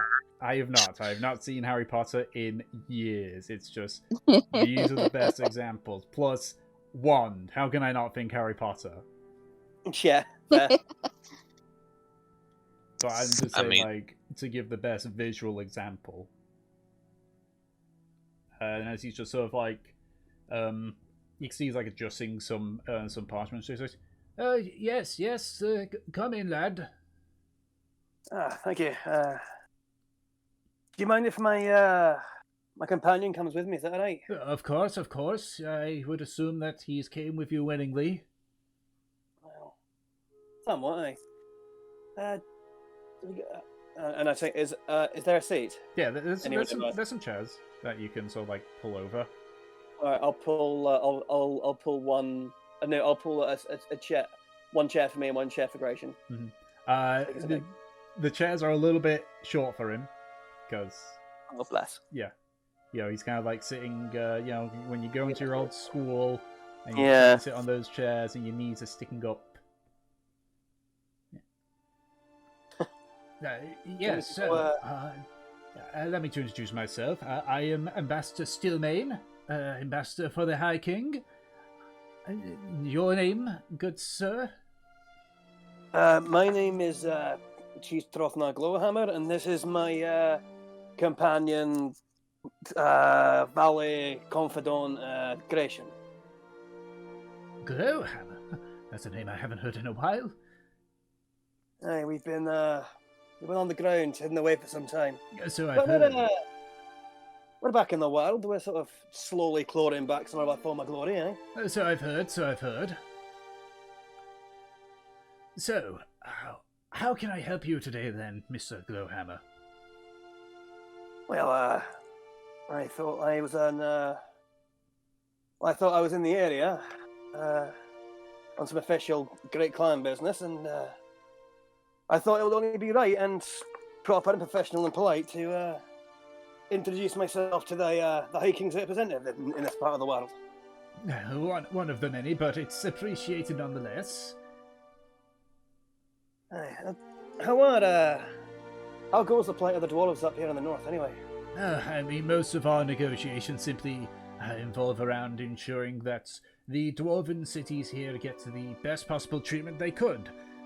They don't have the same treaty that we have with Jurhan, so it's a bit of a headache there and then, but they've been rather understanding, thankfully. Grand. So there's no sorts of talk of them they're not getting caught up in the crossfire of the war too badly, or? With our dwarven folk, no, we've made it very clear to Dra that we are not. The only thing we're going to contribute is non-combatant things like siege engineers and all that. And of course, anyone who wishes to volunteer from the Dwarven Kingdom, we're not exactly going to stop them. The only thing that we've been recently discussing is passage for actual Dwarven military units. Oh, wait, how come? Have you... What's going on? Have you been on the road for a while? There's a civil war going on between some of the Jurhanian noble family.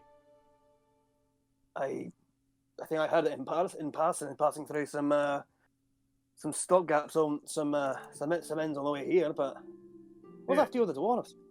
Well, from what we've been informed, the High King is preparing their troops in the event that an agreement that's been made. Unfortunately, I haven't been involved in such discussions, but apparently when a condition of an agreement between the rebels and the dwarves is completed, they are willing to throw their full military might behind the rebels.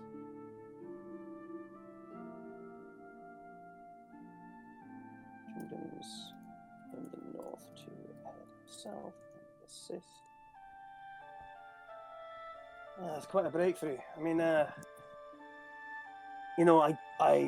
been travelling for a long time, and to be honest, I try to keep myself out of political affairs. But surely the Jurhanians aren't going to be very happy about the dwarves stepping in, are they? That's why the military hasn't shown itself, at least from what I'm aware.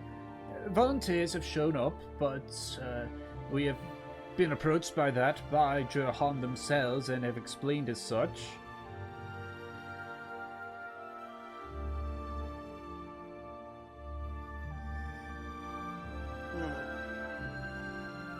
And what are the ambassadors here? Are they putting up a fight against you lot to stop that decision going through?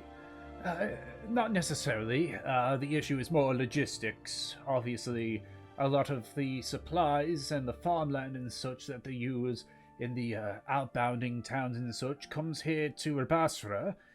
If it were that the dwarves had to fully mobilize, they would need to use some of those supplies.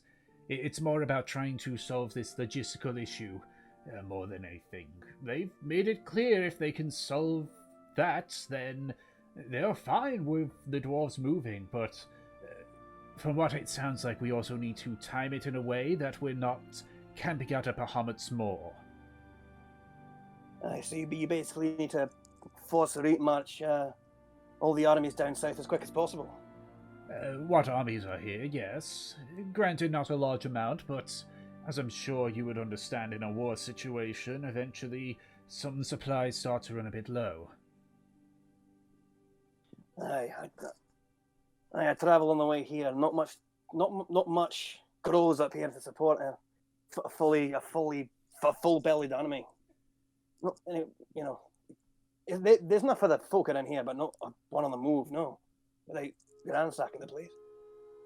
Yeah, that's the thing. We have a good relationship with the Kingdom of Dra, so it's not exactly we want to barge in and ruin it by having our soldiers pick the land clean as they move. Hmm.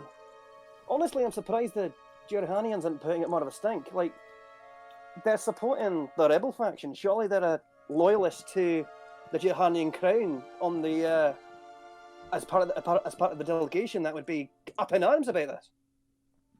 Well, that's, if there has been any complaints raised, I have not been made aware of it. Then again, this is not just my work, it is the work of many of our dwarven delegates. Many of the Johanian and rebel ones. There has been discussions, obviously, with Johan in regards to their position with the war and such. But they've been dealing with a bit more hostility, shall we say. How come?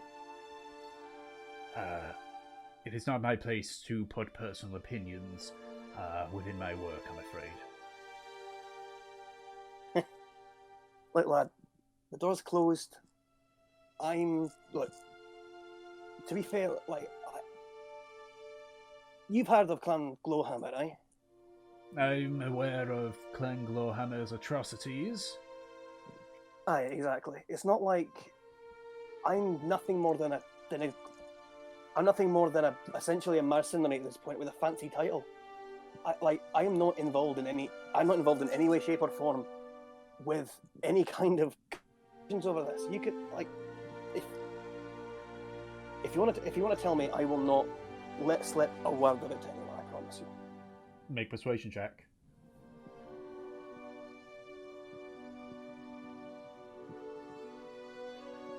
$11. He just sort of like gives a soft smile. You have to understand that it's a volatile situation, so I will keep my personal opinion to myself rather than have it affect my work. Of course. I'm sure in this line of work, discretion is worth its weight in gold.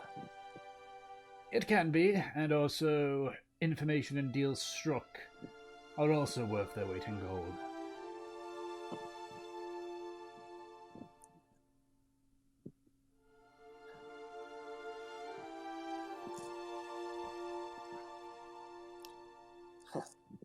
You know what, Gratian.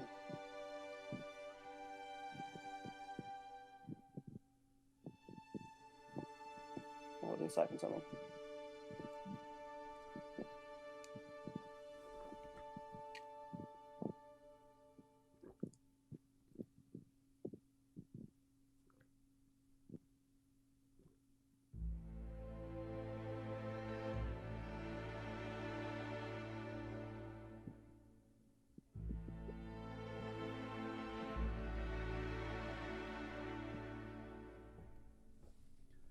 Oh no, of course not. I know many of the delegates. You can't stay in your own circle if your involvement is negotiations.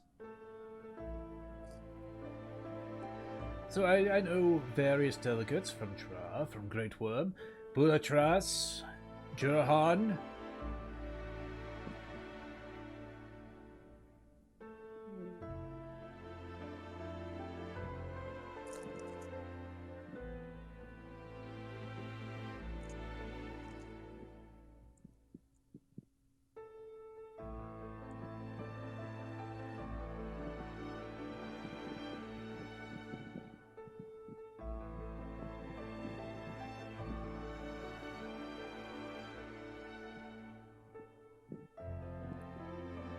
Let's see what Gratian types here. Yeah. Well, I assume you're also typing a lot of stuff. There we go. Oh, There's several Johanian delegates. Most of them are busy at the moment. I think Dosh is... Yes, I believe Dosh is currently in a state of limbo at the moment, so he would be the best, I assume, if you want a reliable delegate.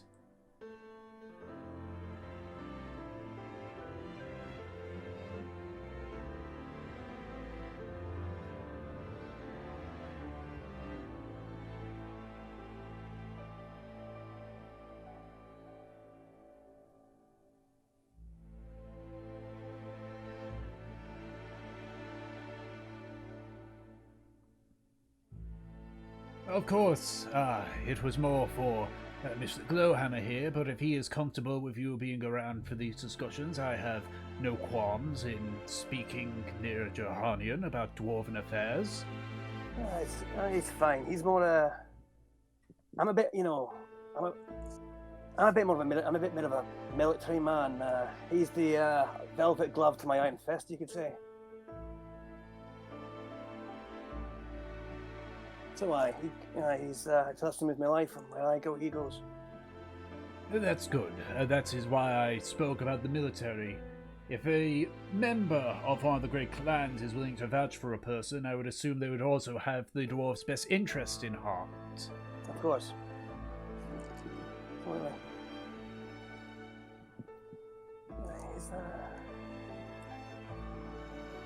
You know what?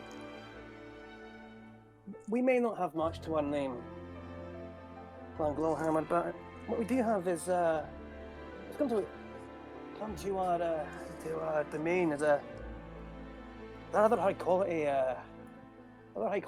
brewery back down south. I believe we're actually holding on to a few barrels of the stuff that I might have spare left over if you're interested. I'm afraid I must decline. Strict protocol among dwarven ambassadors mean we're only allowed drink once we've finished with a particular job. Well, at least you said you'd be drinking on the job here. It's for your own enjoyment, sir. That's what I mean. It is, shall we say, a truthful but cruel method that the High King has enacted for the ambassadors. We may only drink once we've closed on a deal, or if we're not currently in negotiation. Well, there's got to be loopholes and ways around that. Like, what happens if the drink is part of the deal? Technically, well, if having a drink seals the deal, then by all accounts, then that would be acceptable.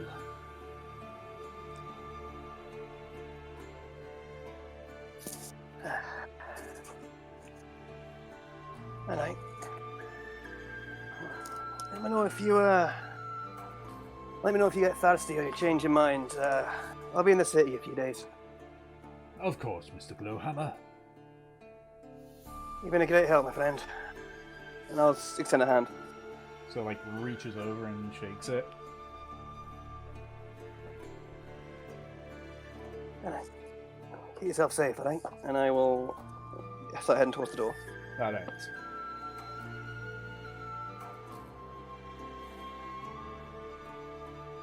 Okay. So you make your way. It takes you a little bit longer than when the clerk was escorting you, but eventually you do find yourself back into the central hall of the embassy.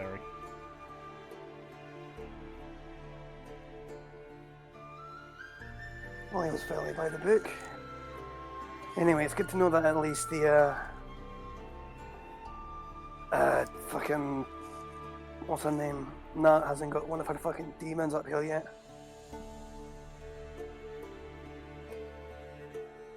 Aye, that's the problem. I suppose that's why. I suppose that's our job to make sure he never gets here. Alright, well, I think it's probably time we head back, you know. Trust me, I feel even more ridiculous here than I look.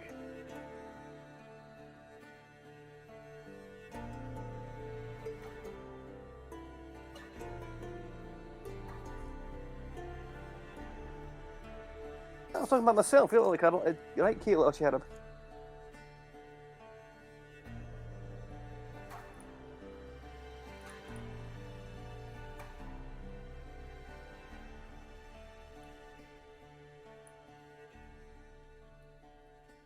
Aye, well, of course you're a package deal. You've been known each other for years. You saved my life and all that sort of stuff. You're my confidant, my valet, whatever bollocks I said back in there.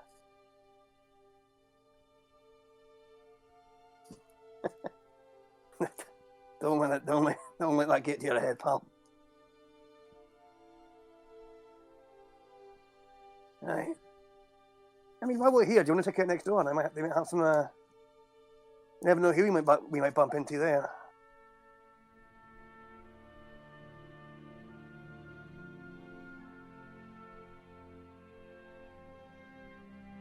Oh, aye. Aye. Also, I never checked before. Do I recognise any of the Dragonborn on the walls? No. Good check. But you sort of like, because you look at the plaques again, and you do notice that they do have like, years. Like this year to this year. Mm-hmm. Most of them dead for a long time. Okay, so there's no there's not a portrait of like the current High Ambassador, is there? You don't know who the current High Ambassador is.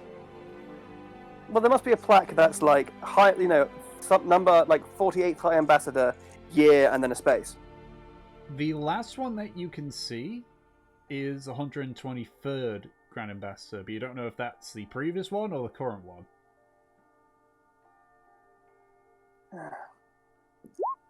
Being something to get clued up on later. Aye, I mean, fucking hell. It's probably, I'm guessing, them doing what they love to do best. That one was rock climbing, that one was standing and looking scary next to fireplaces, aye. Make another investigation check for me, Trafnar. Oh, 19. 19? You mean 20? Wait, what? Why did I say It's 23? It's a natural 19, but Oh, a 24. right. Okay, yeah, the plus from the stone threw me off there, so 24 total. And then 24. Okay. As you're sort of like beckoning to the various portraits, and sort of like giving them a once over again, you actually, now at this distance, begin to notice something about them. While they're all, various Dragonborn in various situations and such, you notice something that always seems to remain consistent with every single one. A peculiar mountain is in the paintings, sometimes alone or part of a mountain range, but it's always distinct. A large mountain with what looks like streaks of, you don't know if it's ice or a form of metal, sort of streaking down it.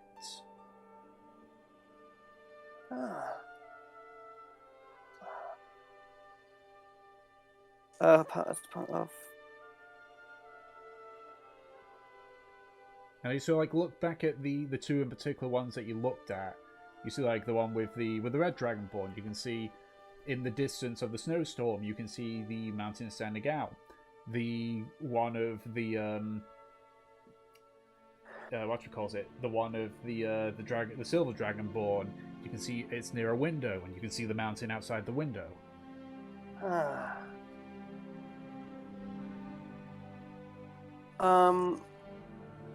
Can I grab Gratian and just go, hey lad, have you been looking at these paintings?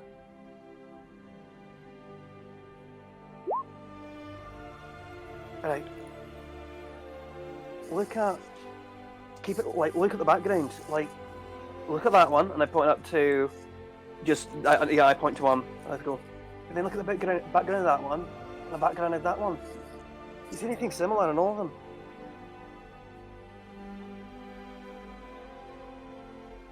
You know what, for shits and giggles, make a investigation or perception check. Oh, for God's sake! Yeah, you do. Hey! You do. Clever boys. Oh, team fucking okay. New team name for me and Gratian. Team Iron and Velvet. Done.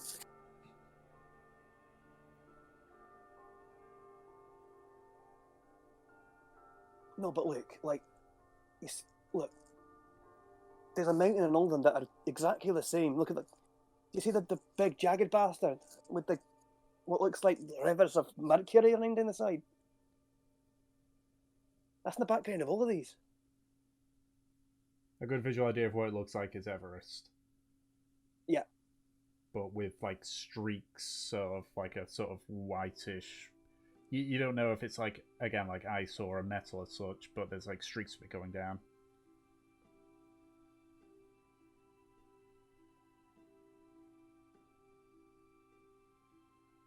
Aye,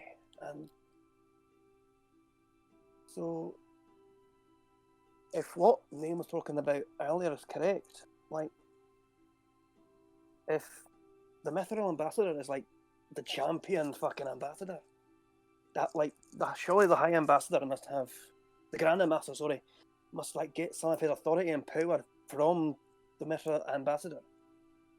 So that's so. Well, I might only be the Iron Fist here, but and I sort of just give him a glance. The Iron Fist here, but what's the bet? We find that mountain, we find the Mithril Ambassador.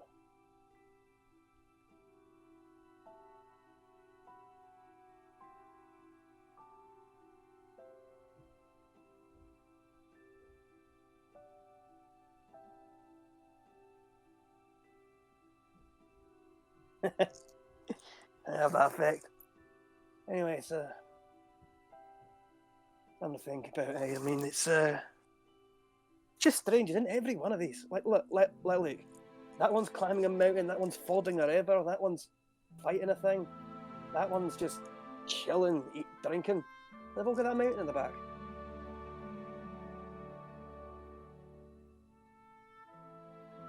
Idea to keep it.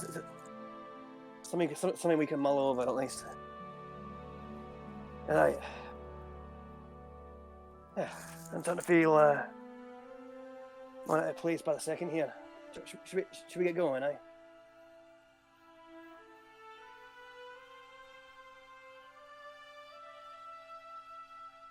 Alright. Tell you what, do you want to poke our heads in next door to see if I mean, worst case scenario, we get a drink. Best case scenario, could make some new friends.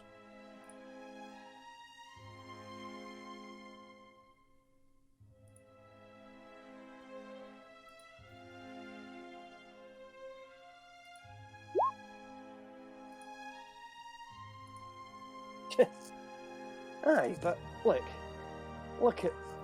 look at me. You expect the dwarf not to get instantly distracted by mountains? It's got the rivers of fucking metal on it, for God's sake. Of course it caught my eye. Exactly, right. Now, do you want to get a drink next door or no?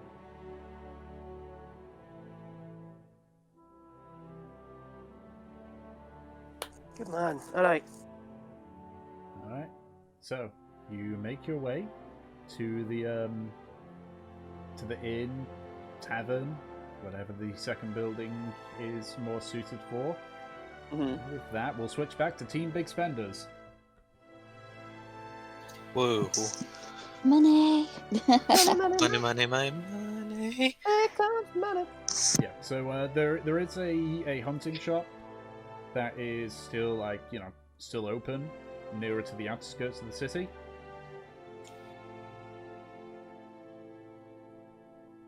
What in particular are you looking for in there?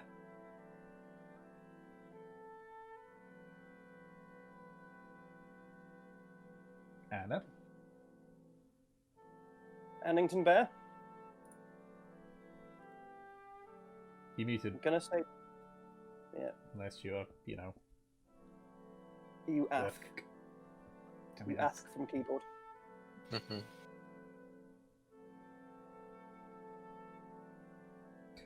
I suppose we can just retroactively go with that when she's back.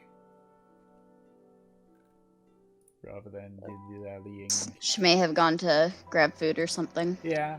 Okay. We'll retroactively. Yeah. So after the Actually, to be fair, can I... I'm Can I- fucking here. I had to let the dogs out. who? Oh, you're the one who let the dogs out. Oh, fuck. Okay, good to know. Yeah.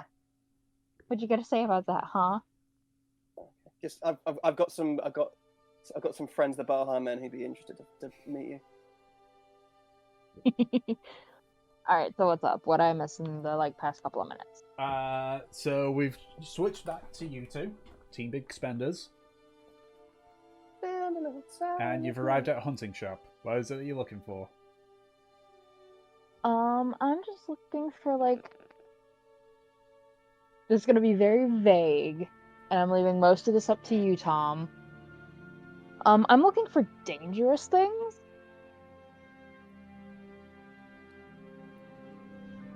dangerous as in general, or two things? Two things. Two things. Well, there's... Found myself. Fuck off, Gratian. So there's obviously hunting traps. Mhm. There's various poisons for like poisoning bait. There's harpoons for ice fishing.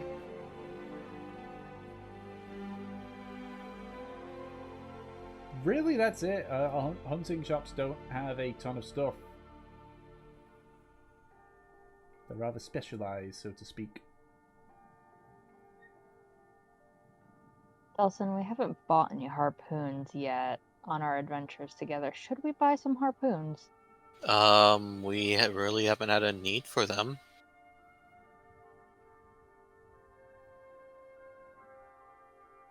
That's true, but I kind of want to get some. How many I are see. there?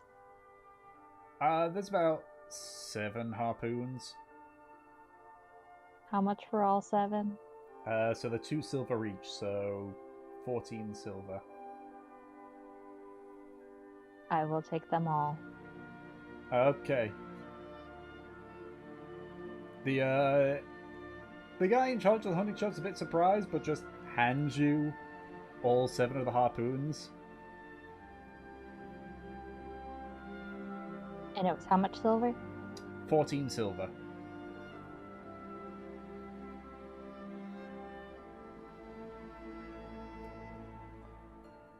Delson, you think there's anything else around here that we could find useful?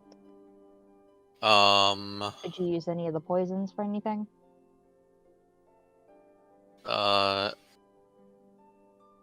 Potentially, but I don't. Wait, are there any tents here? Yeah, there's tents.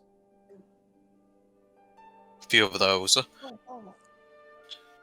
Okay. The tents are about 5 silver each. Yep, let's get 3. Yeah. So you've sold them out of tents now.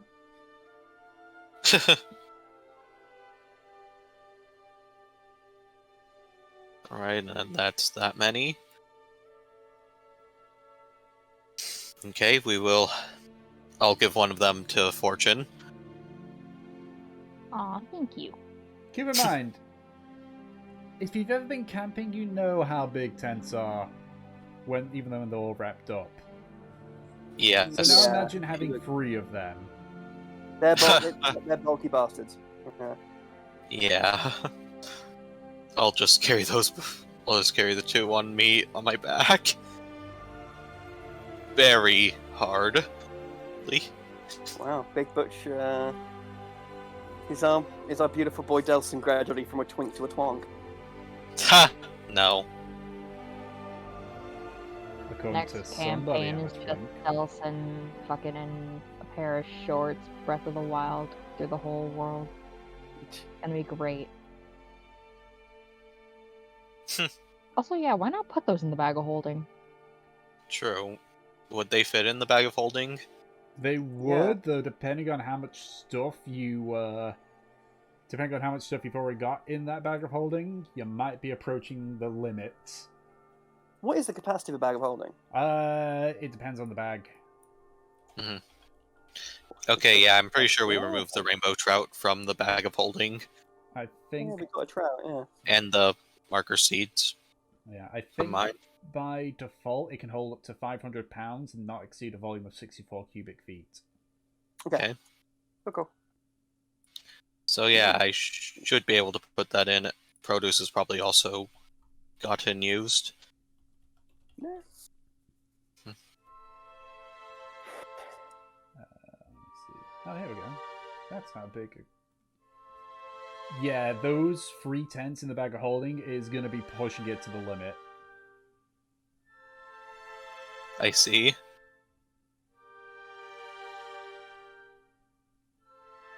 Because to give an idea, those are like tents that are fit for 1 person.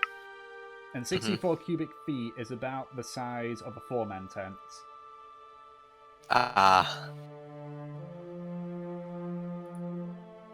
So even with them pulled it up, it will still be pushing it, Well, yeah, which I because understand. yeah, it's as I said, like that particular one is.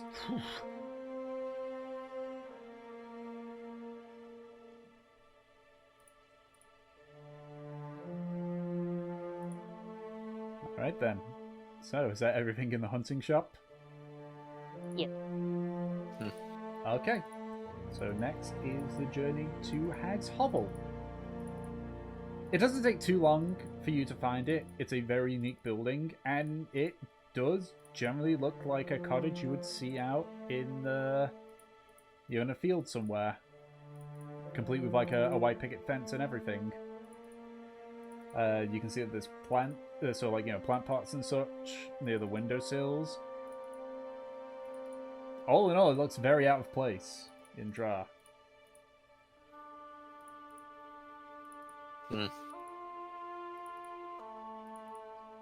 Well, there it is. I'm going in. Okay. I need to. I've accidentally clicked off my town data sheet because I've got too many tabs open. There it is. When you go inside, you're almost expecting it to look like a cottage inside, but it's very wide open. Only wooden beam supports keeping everything held up. And you can see sort of a lady sort of sitting on a rocking chair. She looks humanoid, almost elvish, but you notice that her skin has a slight reddish tinge. And whereas Elfies normally just end in a single point, hers are forked. She looks to be maybe in her 30s, and just wearing a simple yellow dress.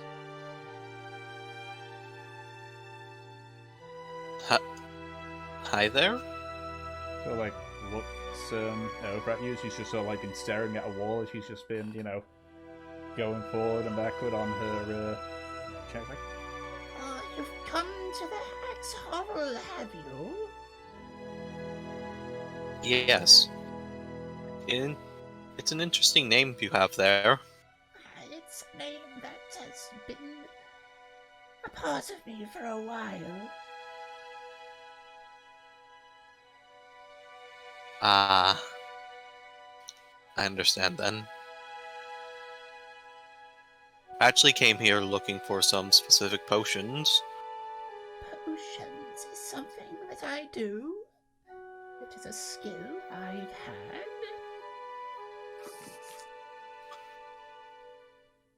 Well, it's always nice to meet a fellow alchemist and potion maker.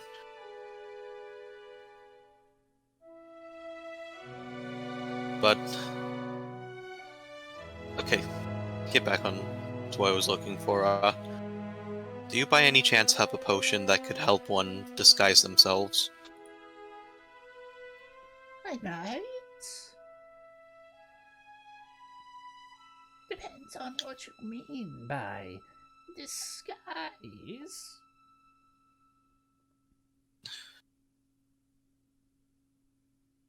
What I mean would be either invisibility or being able to temporarily change one's appearance. I happen to have one of both.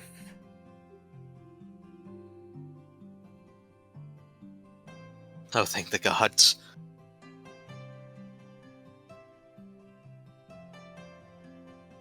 How much per each? For the invisibility potion, I'd be willing to give it you for 500 gold. And for the potion of transformation, so to speak, how about 150 gold? Sounds fair. But is there a drawback to the transformation one? There might be.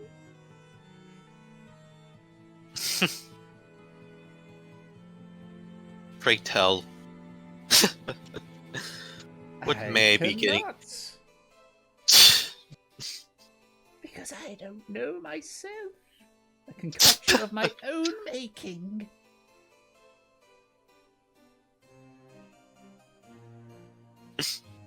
Interesting.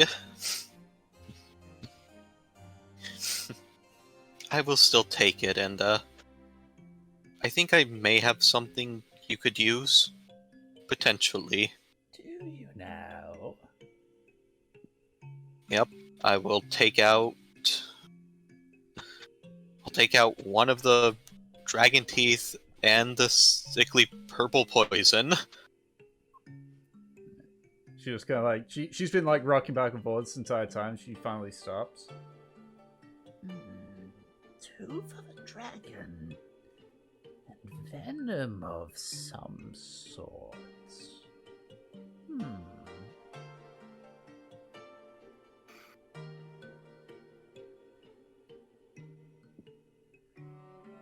The venom came from these creatures that kinda looked like... They kinda looked canine, however... I am not quite sure what they were. Ooh, that is impressive.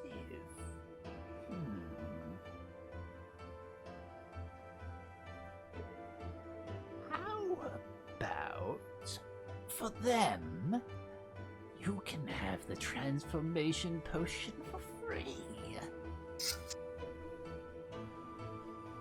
That would be very appreciated. And we have a deal.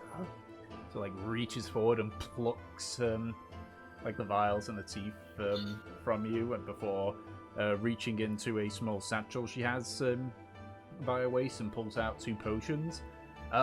You see the first one, which appears for a sec. You have to do a double take because you swear she's just handing you an empty vial until you see like, you know, where the top of the water is and such with things, before she hands it to you, and then she hands you this thick, visceral, muddy coloured potion. Like, it's darkish brown with a few bits of red in it and such. It looks more solid than liquid. Now, like, even as you sort of like tilt it like left and right, it doesn't seem to move. Ooh. Strange.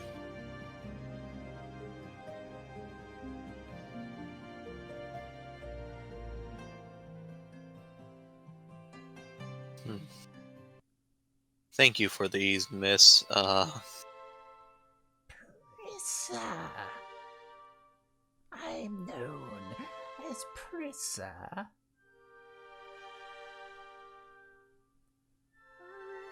Thank you, Miss Prissa. It's just the weird, Well, the rocking chair creaking.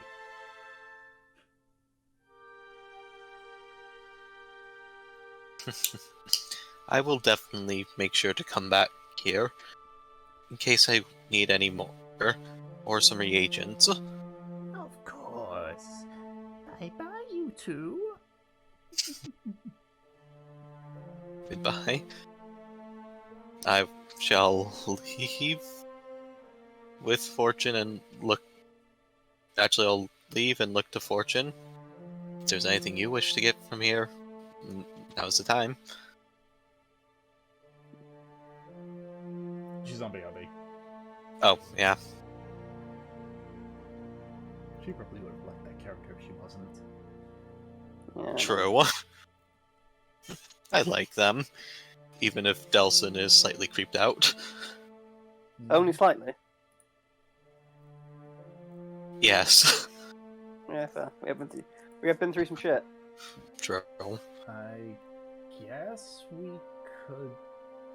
Yeah, I guess we can just retroactively, in regards to what happens with Anna when she's back. That's what she wants to get. Just for the sake of making it easy. Okay, so... If she has any money left. If she has any money left, yeah. Holy fuck. I'm only imagining Fortune's just going to start, like, Okay, I've spent all my money, and now she's gonna start like robbing us while we're asleep. Alright. So, Team Iron and Velvet, I guess. I think it was. Well, we've got no soap required as well. Whatever you want to put it as. Trofnar and Gratian, yeah. Yeah. Or Gratian and Trofnar. Okay, Gratian and Trofnar. So you head into the inn, tavern, and such. It's very quiet. There's only a handful of people here, and they all look fancy.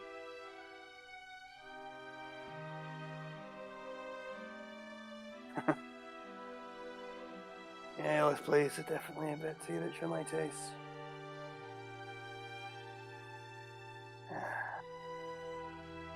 Any dwarves I spot or anything? No dwarves. Mostly, you Okay. pretty much only see Dragonborn. Okay. Fair enough. I will go up to what I imagine is the bar, or actually, wait, yes. What's around me? Is there a bar there, or is it like a reception desk or something? There is, but just hold that thought because Anna's Anna's back. back. Yeah. So, Anna, Delson, and you had gone into the Hag's Hovel, met a rather disturbing lady. He's bought 2 potions, and he asked what you wanted to buy, but obviously you won't BRB. Right. I have surprisingly nothing I would like to buy here. I'm just along for the ride. Okay, alright. If that's the case then, yeah, so back to you, Trofnar. There is, I mean, it looks like, a typical bar and such, just, fancy and all that. Okay, let's go. Hiya. How you doing today? I'm doing good. Can I help you, Ambassador? Sindri. Ambassador Sindri? Are you a new addition to this? No, just visiting. Don't worry. I'm not gonna start clogging up the hallways. Don't worry. I'm gonna stay for a few days. Right, and what about you, Ambassador? And so, indicates to Gratian.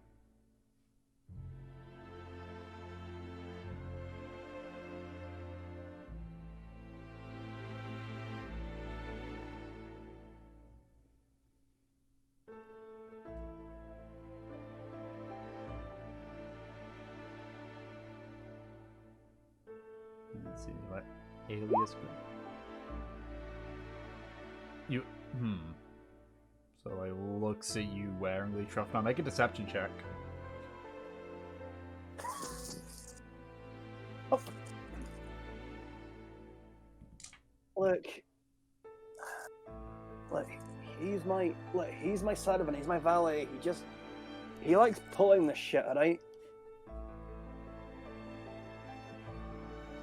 The only reason I haven't gotten rid of him yet is I made a promise to his dad that my family would keep him employed, right? And trust me, he's way more havoc back home than he is here. Still need that deception check from you, Trofnar. Yeah. Oh, deception, right? Yep. Ah.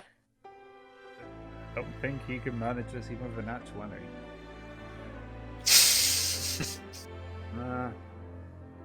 Right, of course, Ambassador Sindri. Right. Sorry, I'm normally used to the ambassadors coming in. I've got a bit of a habit of remembering them. I guess memory's not as good as I thought it was. Yes, but what can I get you? Do you have any? You got any good strong dwarven ale back there? Yeah, we keep a supply for the ambassadors. Yes. Okay. I'll get a flagon of that and whatever my valet here fancies as well. We tend not to have much in the way of exotic things. We tend to keep it to each kingdom's typical drink, so to speak. We do have some Bahamut's Flame that we were able to acquire from Dragon's Roost, but beyond that, that's about as exotic as you're getting.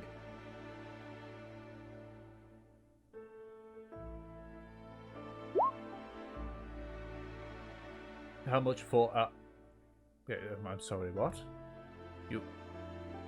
So, like, looks at you with uncertainty, Trofnar?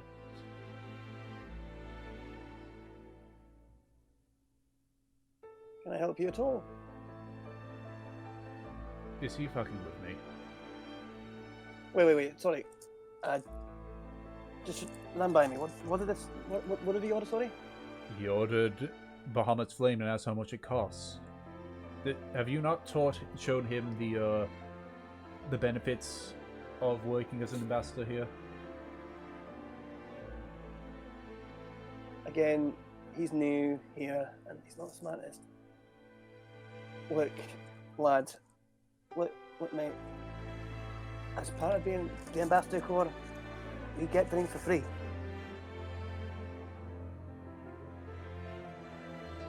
So just whatever you want, I'll serve you.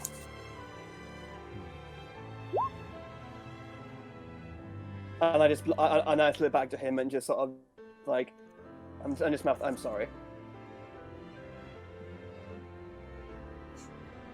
His eyes have narrowed, and he's looking at you now with... Make an insight check. Fuck! God damn it, Velvet. It's going nice to the iron.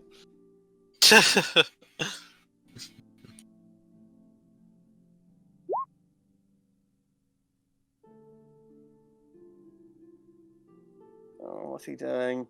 And make an insight check to see...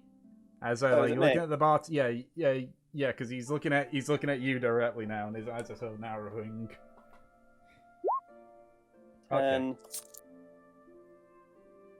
You get the feeling he's maybe starting to think something's up. He isn't fully convinced yet, because you did a damn good job at deceiving him, but now he's just there like, this is odd.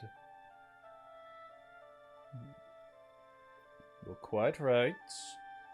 You're entitled to free drinks so long as you don't become disorderly. aye, and if this fuck like that here still acts out of line, I might have to get a little bit disorderly. I'm sorry.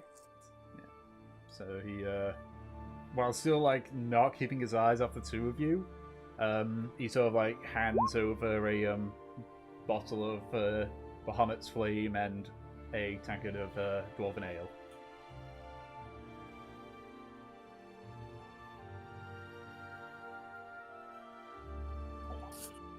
Thank you very much, sir. Of course, Ambassador.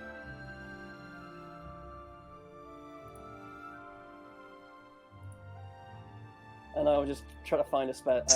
Don't be suspicious. Don't be suspicious. Don't be suspicious. Don't be suspicious. Hey, for once, it isn't my fault. Yeah, I'll see if I can find an empty table where I can sit down. Okay, yeah, there's a small amount of empty tables that you can sit at. Okay, I'll just go and sit down. All right. Do you do anything in particular while you're spending your time there? Can I just go? Can I just while drinking, trying to look subtle? Can I just lean over to him and just go, "What the fuck are you playing at?"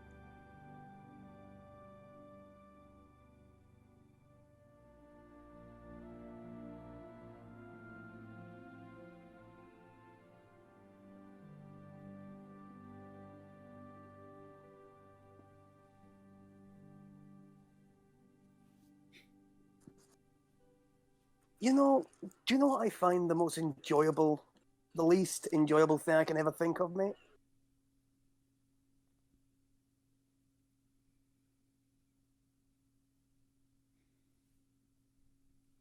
Spending the next few nights in a fucking Dra prison for impersonating an ambassador. Do you know? In a place like this, I'm guessing that's a fucking serious crime. So and also, do you remember what that fucking General Boss Lady said, don't be suspicious, and that's exactly what the fuck you are. So, why don't you reckon, go with the story and stay under cover, alright?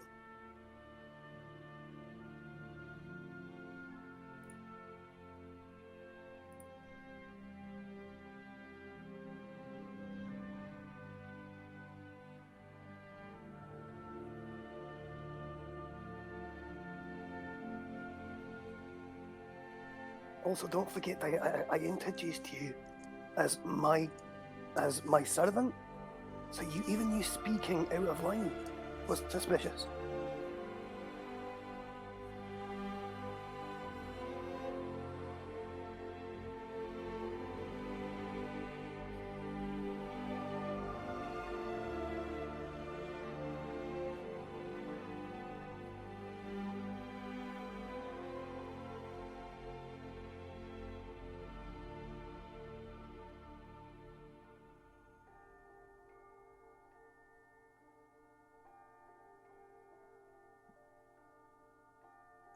Look, mate. Neither am I. I feel like a fucking powdered prick up here. Trust me, like in my younger days, I would have kicked the shit out of me now if I saw myself. So I'm in the same boat as you. Just I'm playing the role and going with it for now. Then, if you want, we can have as much fun as we fucking want back at the Egg's Nest, but not here.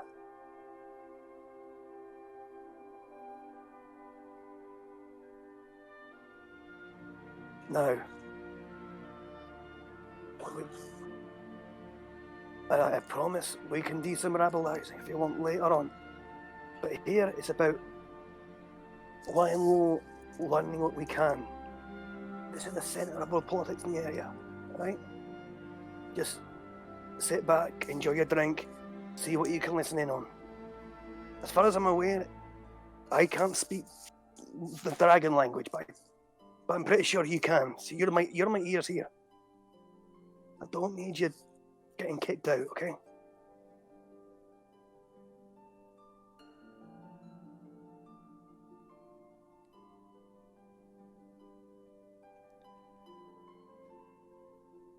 I was about to get a rude awakening.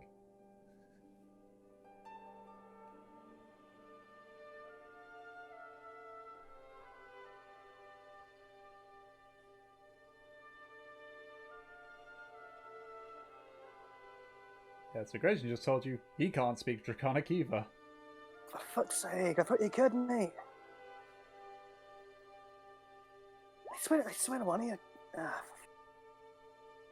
That wasn't intentional, yeah. Yeah, I figured. And let's go. Alright, fine, whatever. Just enjoy your drink. And listen and try to pick up a conversation. And if you want, you can mingle. I mean, I'm pretty sure. I mean, yeah. Like, I'm pretty sure this is. I would hazard a guess this is exactly where, fucking Fortune found that kid yesterday. It's right here. I'm sure he could do the same.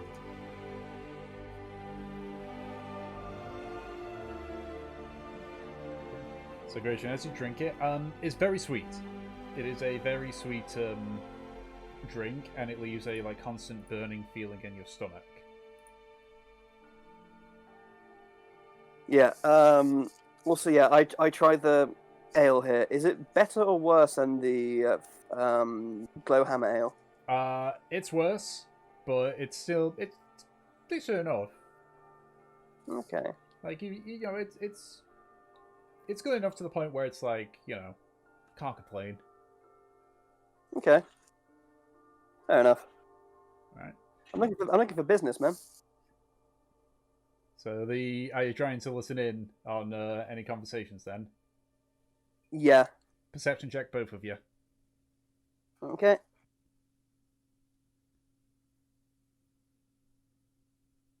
$14. Most of the conversations you pick up are in Draconic, which you don't understand.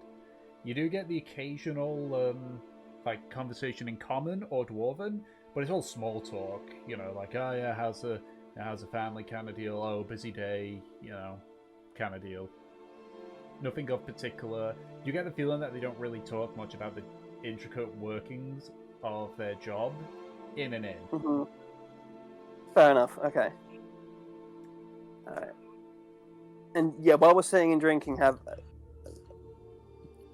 yeah, I think yeah,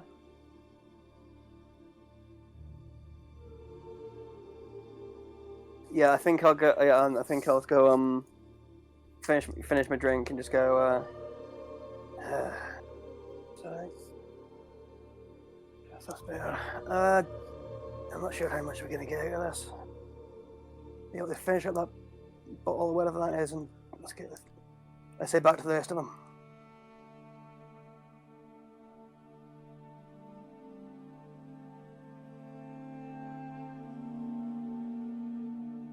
Okay.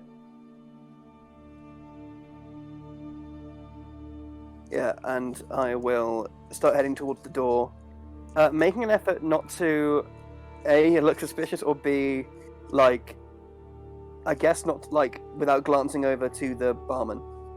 So you're trying to Just be like walk straight sneaky out. about it then? Well, not sneaky about it, but not like, you know, catch his gaze on the way out or anything. So you're trying to be sneaky? Sure. But I'm not, like, going on tiptoes with, you know, the Pink Panther in the background. Yeah, okay. Make a stealth check because you're not wearing your armor, it's just a regular roll. Okay. Grayson's just walking straight out, okay. Oh, fuck it, actually, no. I'll sub the staff up, I'll walk out as well. Okay. So you Yeah, step out of the inn and tavern and begin to make your way back. You take a few steps when you hear behind you. Excuse me there. Aye. So like turn around and you see a group of 4 Dragonborn guard. Just Oh, like no. walking. One of them, the one that was speaking to you, sort of like just standing there with his arms crossed. Ambassador Sindri, is it? Aye. Would you be willing to come to us for a bit of a conversation? You and your friend?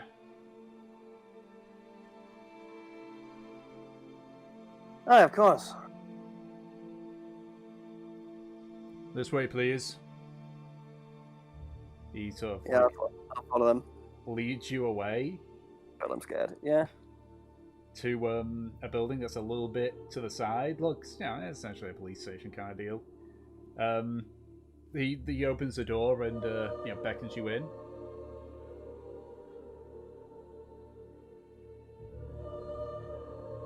You go in. Yes, I do. Okay. So you go in, and as you as you go in, the 3 follow in before the last one so like comes in and closes the door behind him. Right, Ambassador. Can you please provide your identification for us?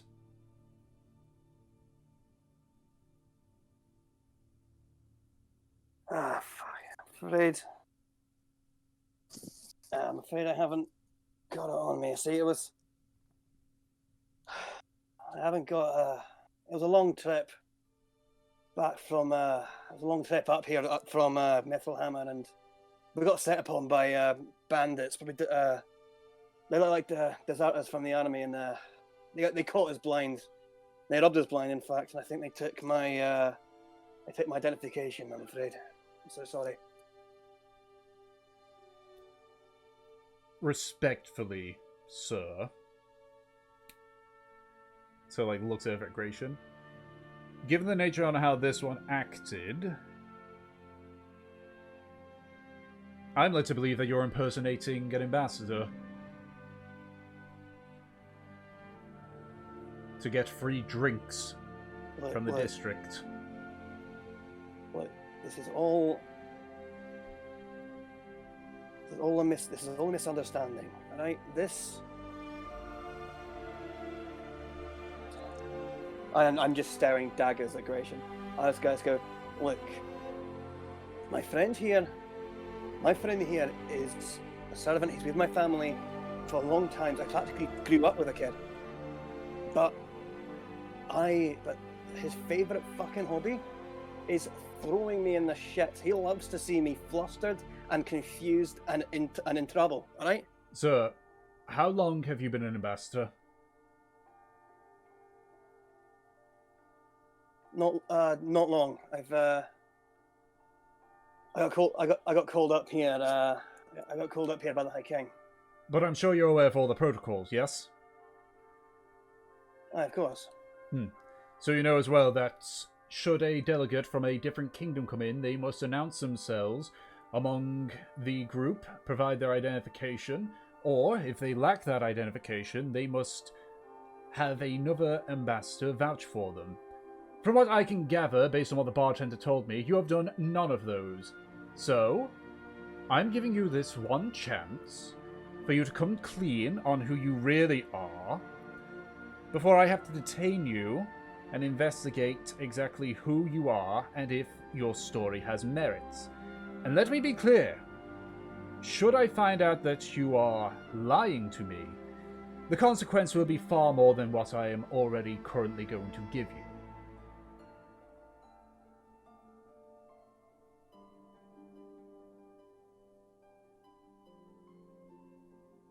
I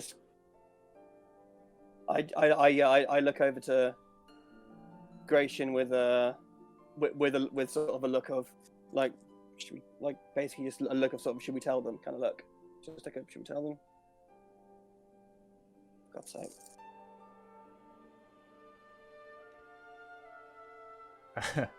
You give a don't try it look. There's no flinching. Like, these guys are taller than you, bigger than you, and they're armored. And you're essentially in the line... Oh, to trough. Okay.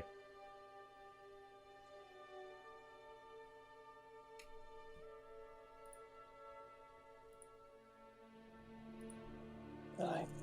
Well, Ambassador, if that is what you really are... Aye, fine. Fine.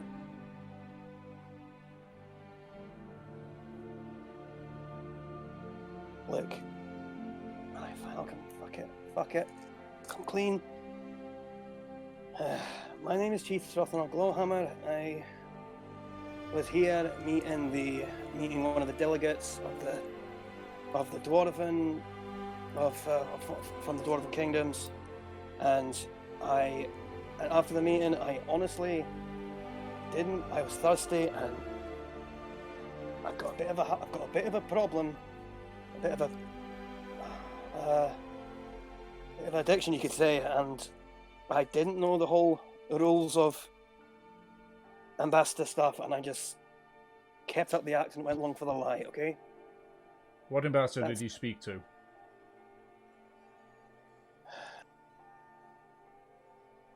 This isn't going to fall on his head, is it? No, we are simply going to question them to see if it matches your story.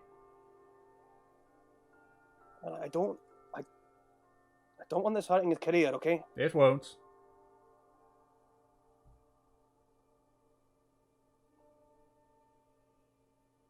Who was the ambassador that you spoke to? I'm an old man, trying to remember. Scaffelt Steelmane, his name was.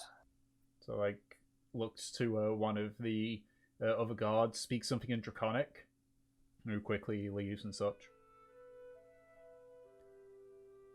You wait in silence for about 5 minutes. 10 minutes.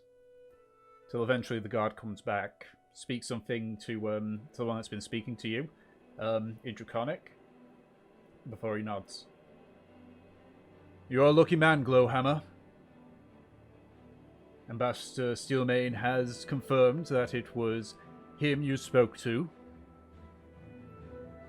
He also mentioned that you are part of the Dwarven Great Clans. Aye, for what it's worth. Very well. If that's the case, then consider this a warning to not impersonate an ambassador again. In addition, you are going to be required to pay a 110 gold fine.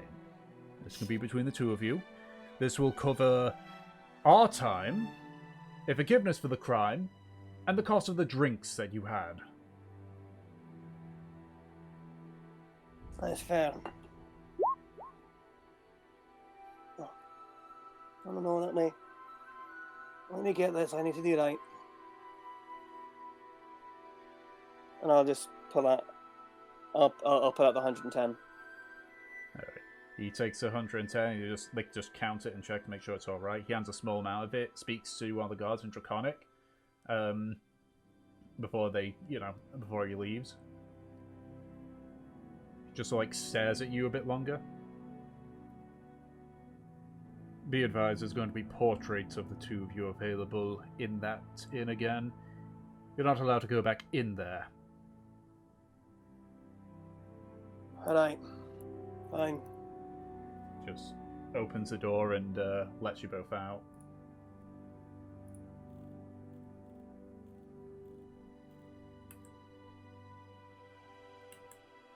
Yeah, I'll go out.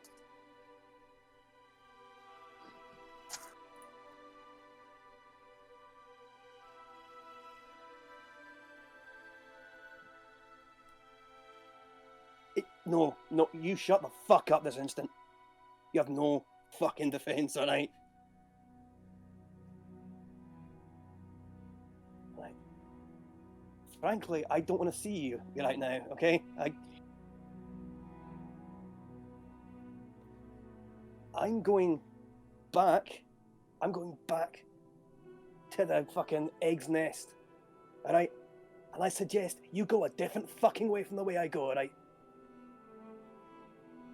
I swear to God, I swear to fucking Orian's beard, if we weren't travelling companions, I would have kicked the shit out of you where you stand.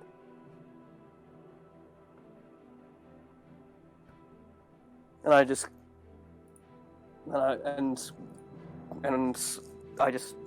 immediately just walk off.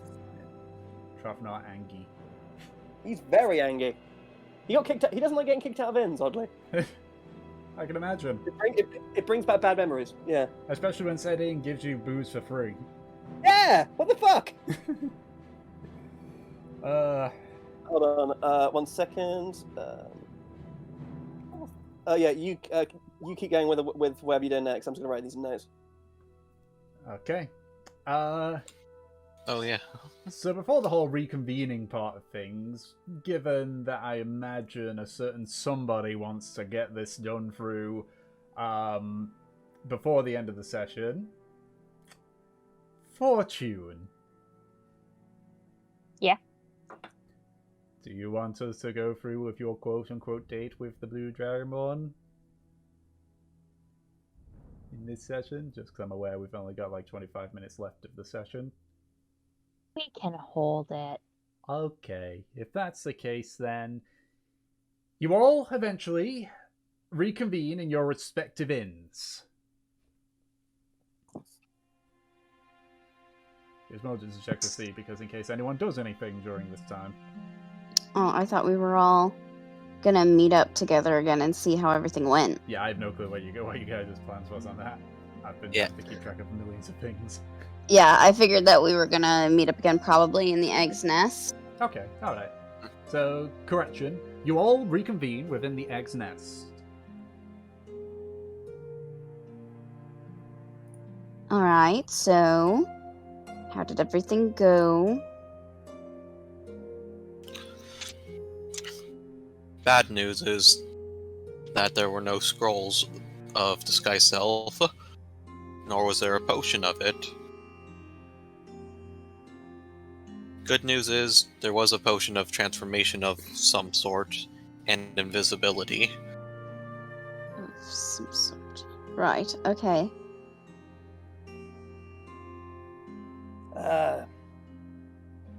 Embassy was an interesting trip. Seems introduce myself. Seems the dwarves up here have a somewhat cushy gig up with Dra. Their big thing they're debating at the moment is allowing military access through the lands, so the armies of the dwarven holds up here can head down and assist the rest of the dwarven kingdoms to help the rebels. But interestingly, the main problem with it at the moment is more a case of logistics rather than stopping it. So thankfully, the Jirhanian, and the Jirhanian folk up here haven't been corrupted by Nat's taint. So that's a good sign. I did get a name though for a Jirhanian ambassador. That's free if you're interested. What is it? If you go there and ask for Dosh, apparently he's free at the moment. Do I recognize that name? No, you don't. But you know from your time that there's not just one ambassador. Yeah, There's no, I was exactly. just seeing if I recognize that. No, Dosh is not a name that you are aware of. Alright. Right, so I suppose that's good news, is that, we're not going to have to battle against the Jirhanian ambassadors here, which is good, but... Oh, shit, one thing. Do any of you all got a paper and quill I could borrow? For what? I want to show you something. I think I found the lead. Alright. And she will look to Delson, who always has, paper and writing utensils. I shall take it out and present it to him.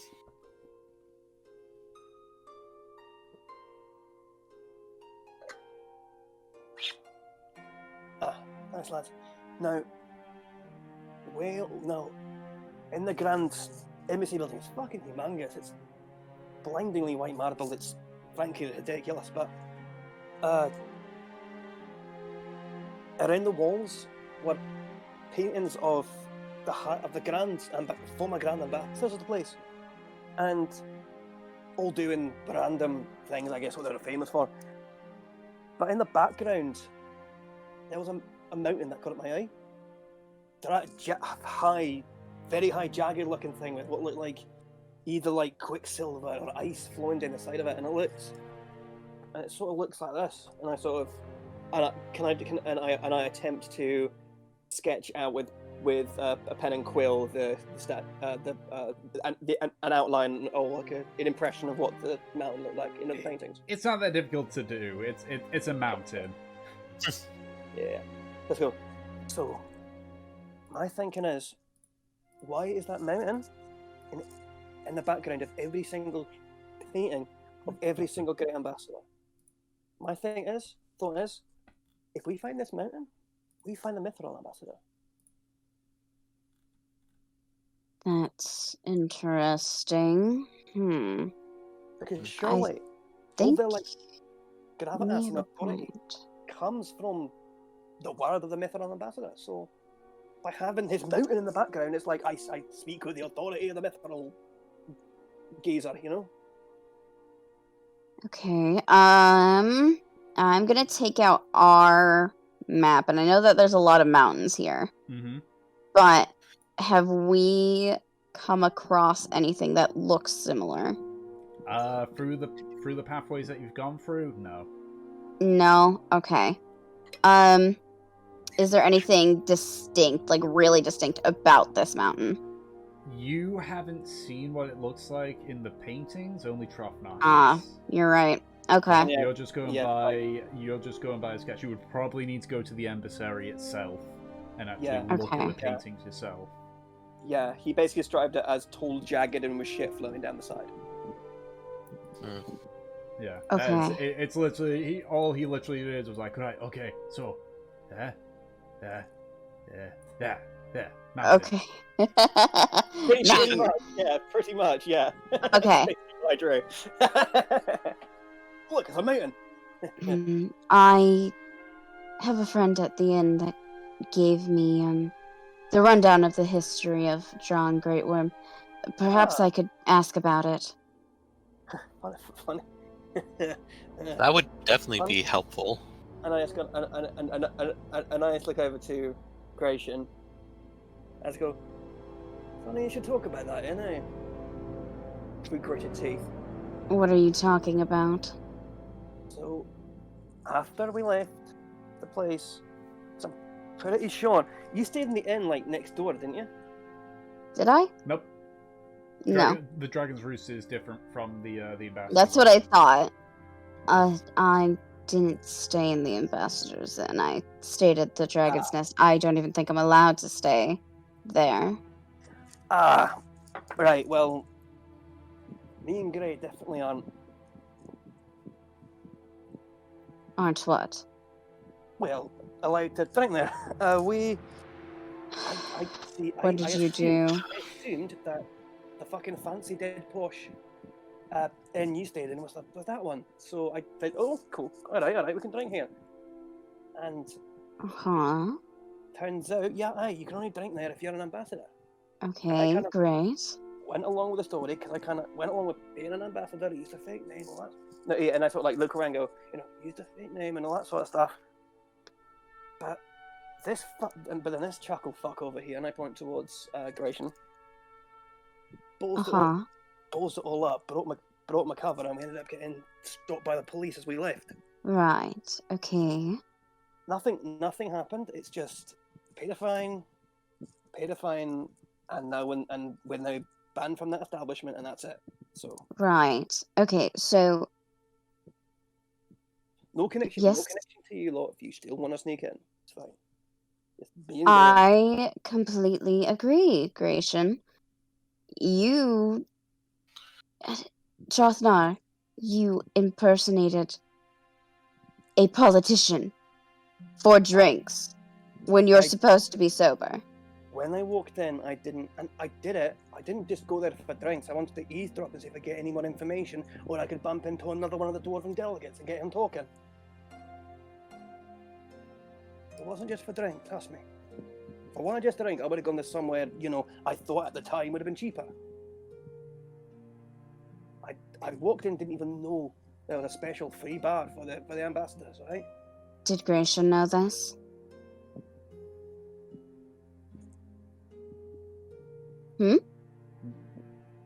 I don't hear you answering. No, I'm talking to Trothnar. Oh. No, neither of us did. Right. To be fair, I was under the impression that it was the exact same place you and Fortune stayed in. All right. I thought it was a fancy place. What I'm hearing is that you fucked up. Well, Is that correct? I was an accomplice to Gratian fucking up. What?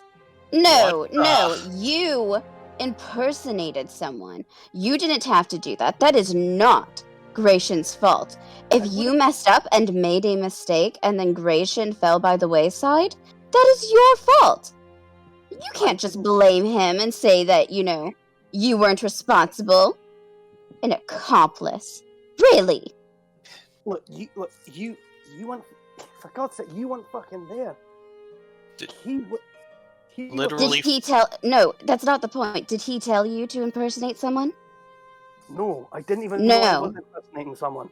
Why is he suddenly the mastermind behind all this? He's And not. you're just an accomplice. He's not. It was my idea to go in there, but he was the one who blew it and acted strangely and weirdly and suspiciously. Trothnar. You're He still was told saying to that it was follow his you. fault. Yes. You're saying that it was his fault and that you're just an accomplice. You're the one that started all of this. It's one thing for you guys to slip up together, but you're throwing him just out. He was the one for fuck. Sorry, Yeah. I'm starting to go around in a bit of a circle here. Yeah. It is. So, moving sorry, past Trothnar. the arguments, God damn it. Okay. it's fine. It's all in roleplay stuff. Gratian, you can stay with us. Oh my fucking Christ.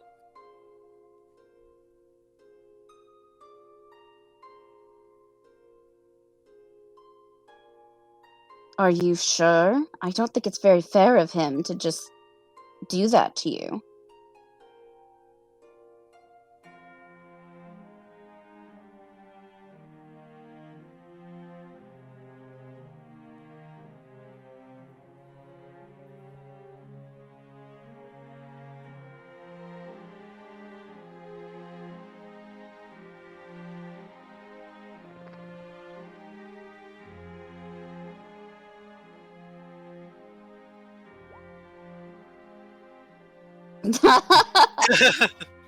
Nem just shakes her head.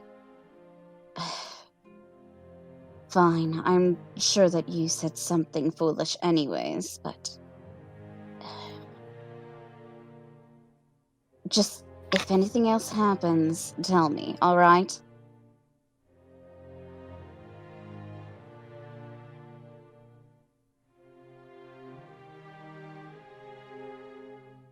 Good. As for what we have right now, what is the time of day? It's only about early to mid-afternoon. Early to mid-afternoon, okay.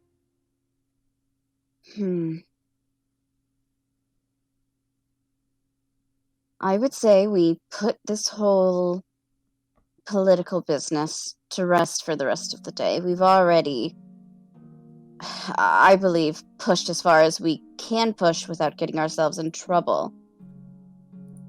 Perhaps we should look for a job or two. Yeah, I agree with that. It could be wise to do so, especially after some of the spending that happened. I'm frightened by that statement, but if it was with your own money, very well. I'm just going to look to fortune. Nemesis, why don't we go for a walk outside of the city? I'm not sure we want to go out there. I suppose we can. Just a little bit to get away from the guys. Right. Alright, I'll go with you. Perhaps we can do some mounted combat training in the snow. Oh, absolutely. I have just the thing for that. I'm scared of that. Okay. Yeah, we'll go ahead and go out then. Okay. Does anyone else do anything? Nothing of importance. No, I'm good. I'm just playing music in the background, so not important. Okay. Trying to make some money. No. Just to play for the sake of music. playing. Okay. So, as you prepare to finish off whatever it is that you're doing for the remainder of the afternoon, that's what we're going to call it for this session. Alright, can we do mounted combat rolls real quick? Sure. Sweet. Do.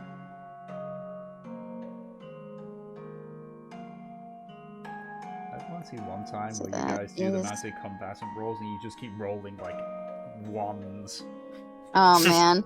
Animal handling, strength check, athletics, and dex save. Same thing for you, Anna. And I get animal handling with advantage.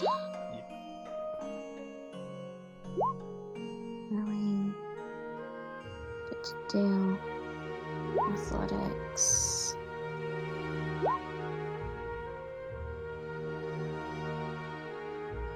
Strength and dex.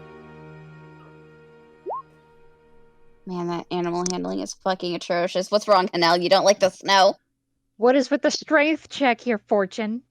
Oh my god. Um, Disgusting. so snow combat. But something. wait, What? I wanted to give Nemesis her new hammer first. Okay. That's why they were going out. So she can use it. So in order to use the hammer, you need to attune to it. Okay, I guess I'll spend that time attuning. So you spend an hour trying to attune to it. At the end of the hour, it refuses to attune to you. It refuses. What do you mean? Because it can only be attuned by a certain race.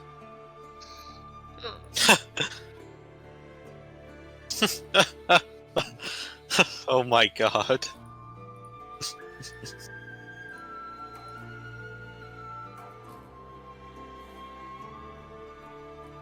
Yes, Okay. I wonder what race the dwarven thrower can attune to. I don't know. I would have assumed anyone that has a major fucking anger issue against the dwarves. No. So unfortunately, while you can still use a hammer, you obviously don't get any of its benefits. Because it won't let you attune. But eventually you spend the next couple of hours trying to work on your mounted combat. You both take 12 points of bludgeoning damage from your various tumbles.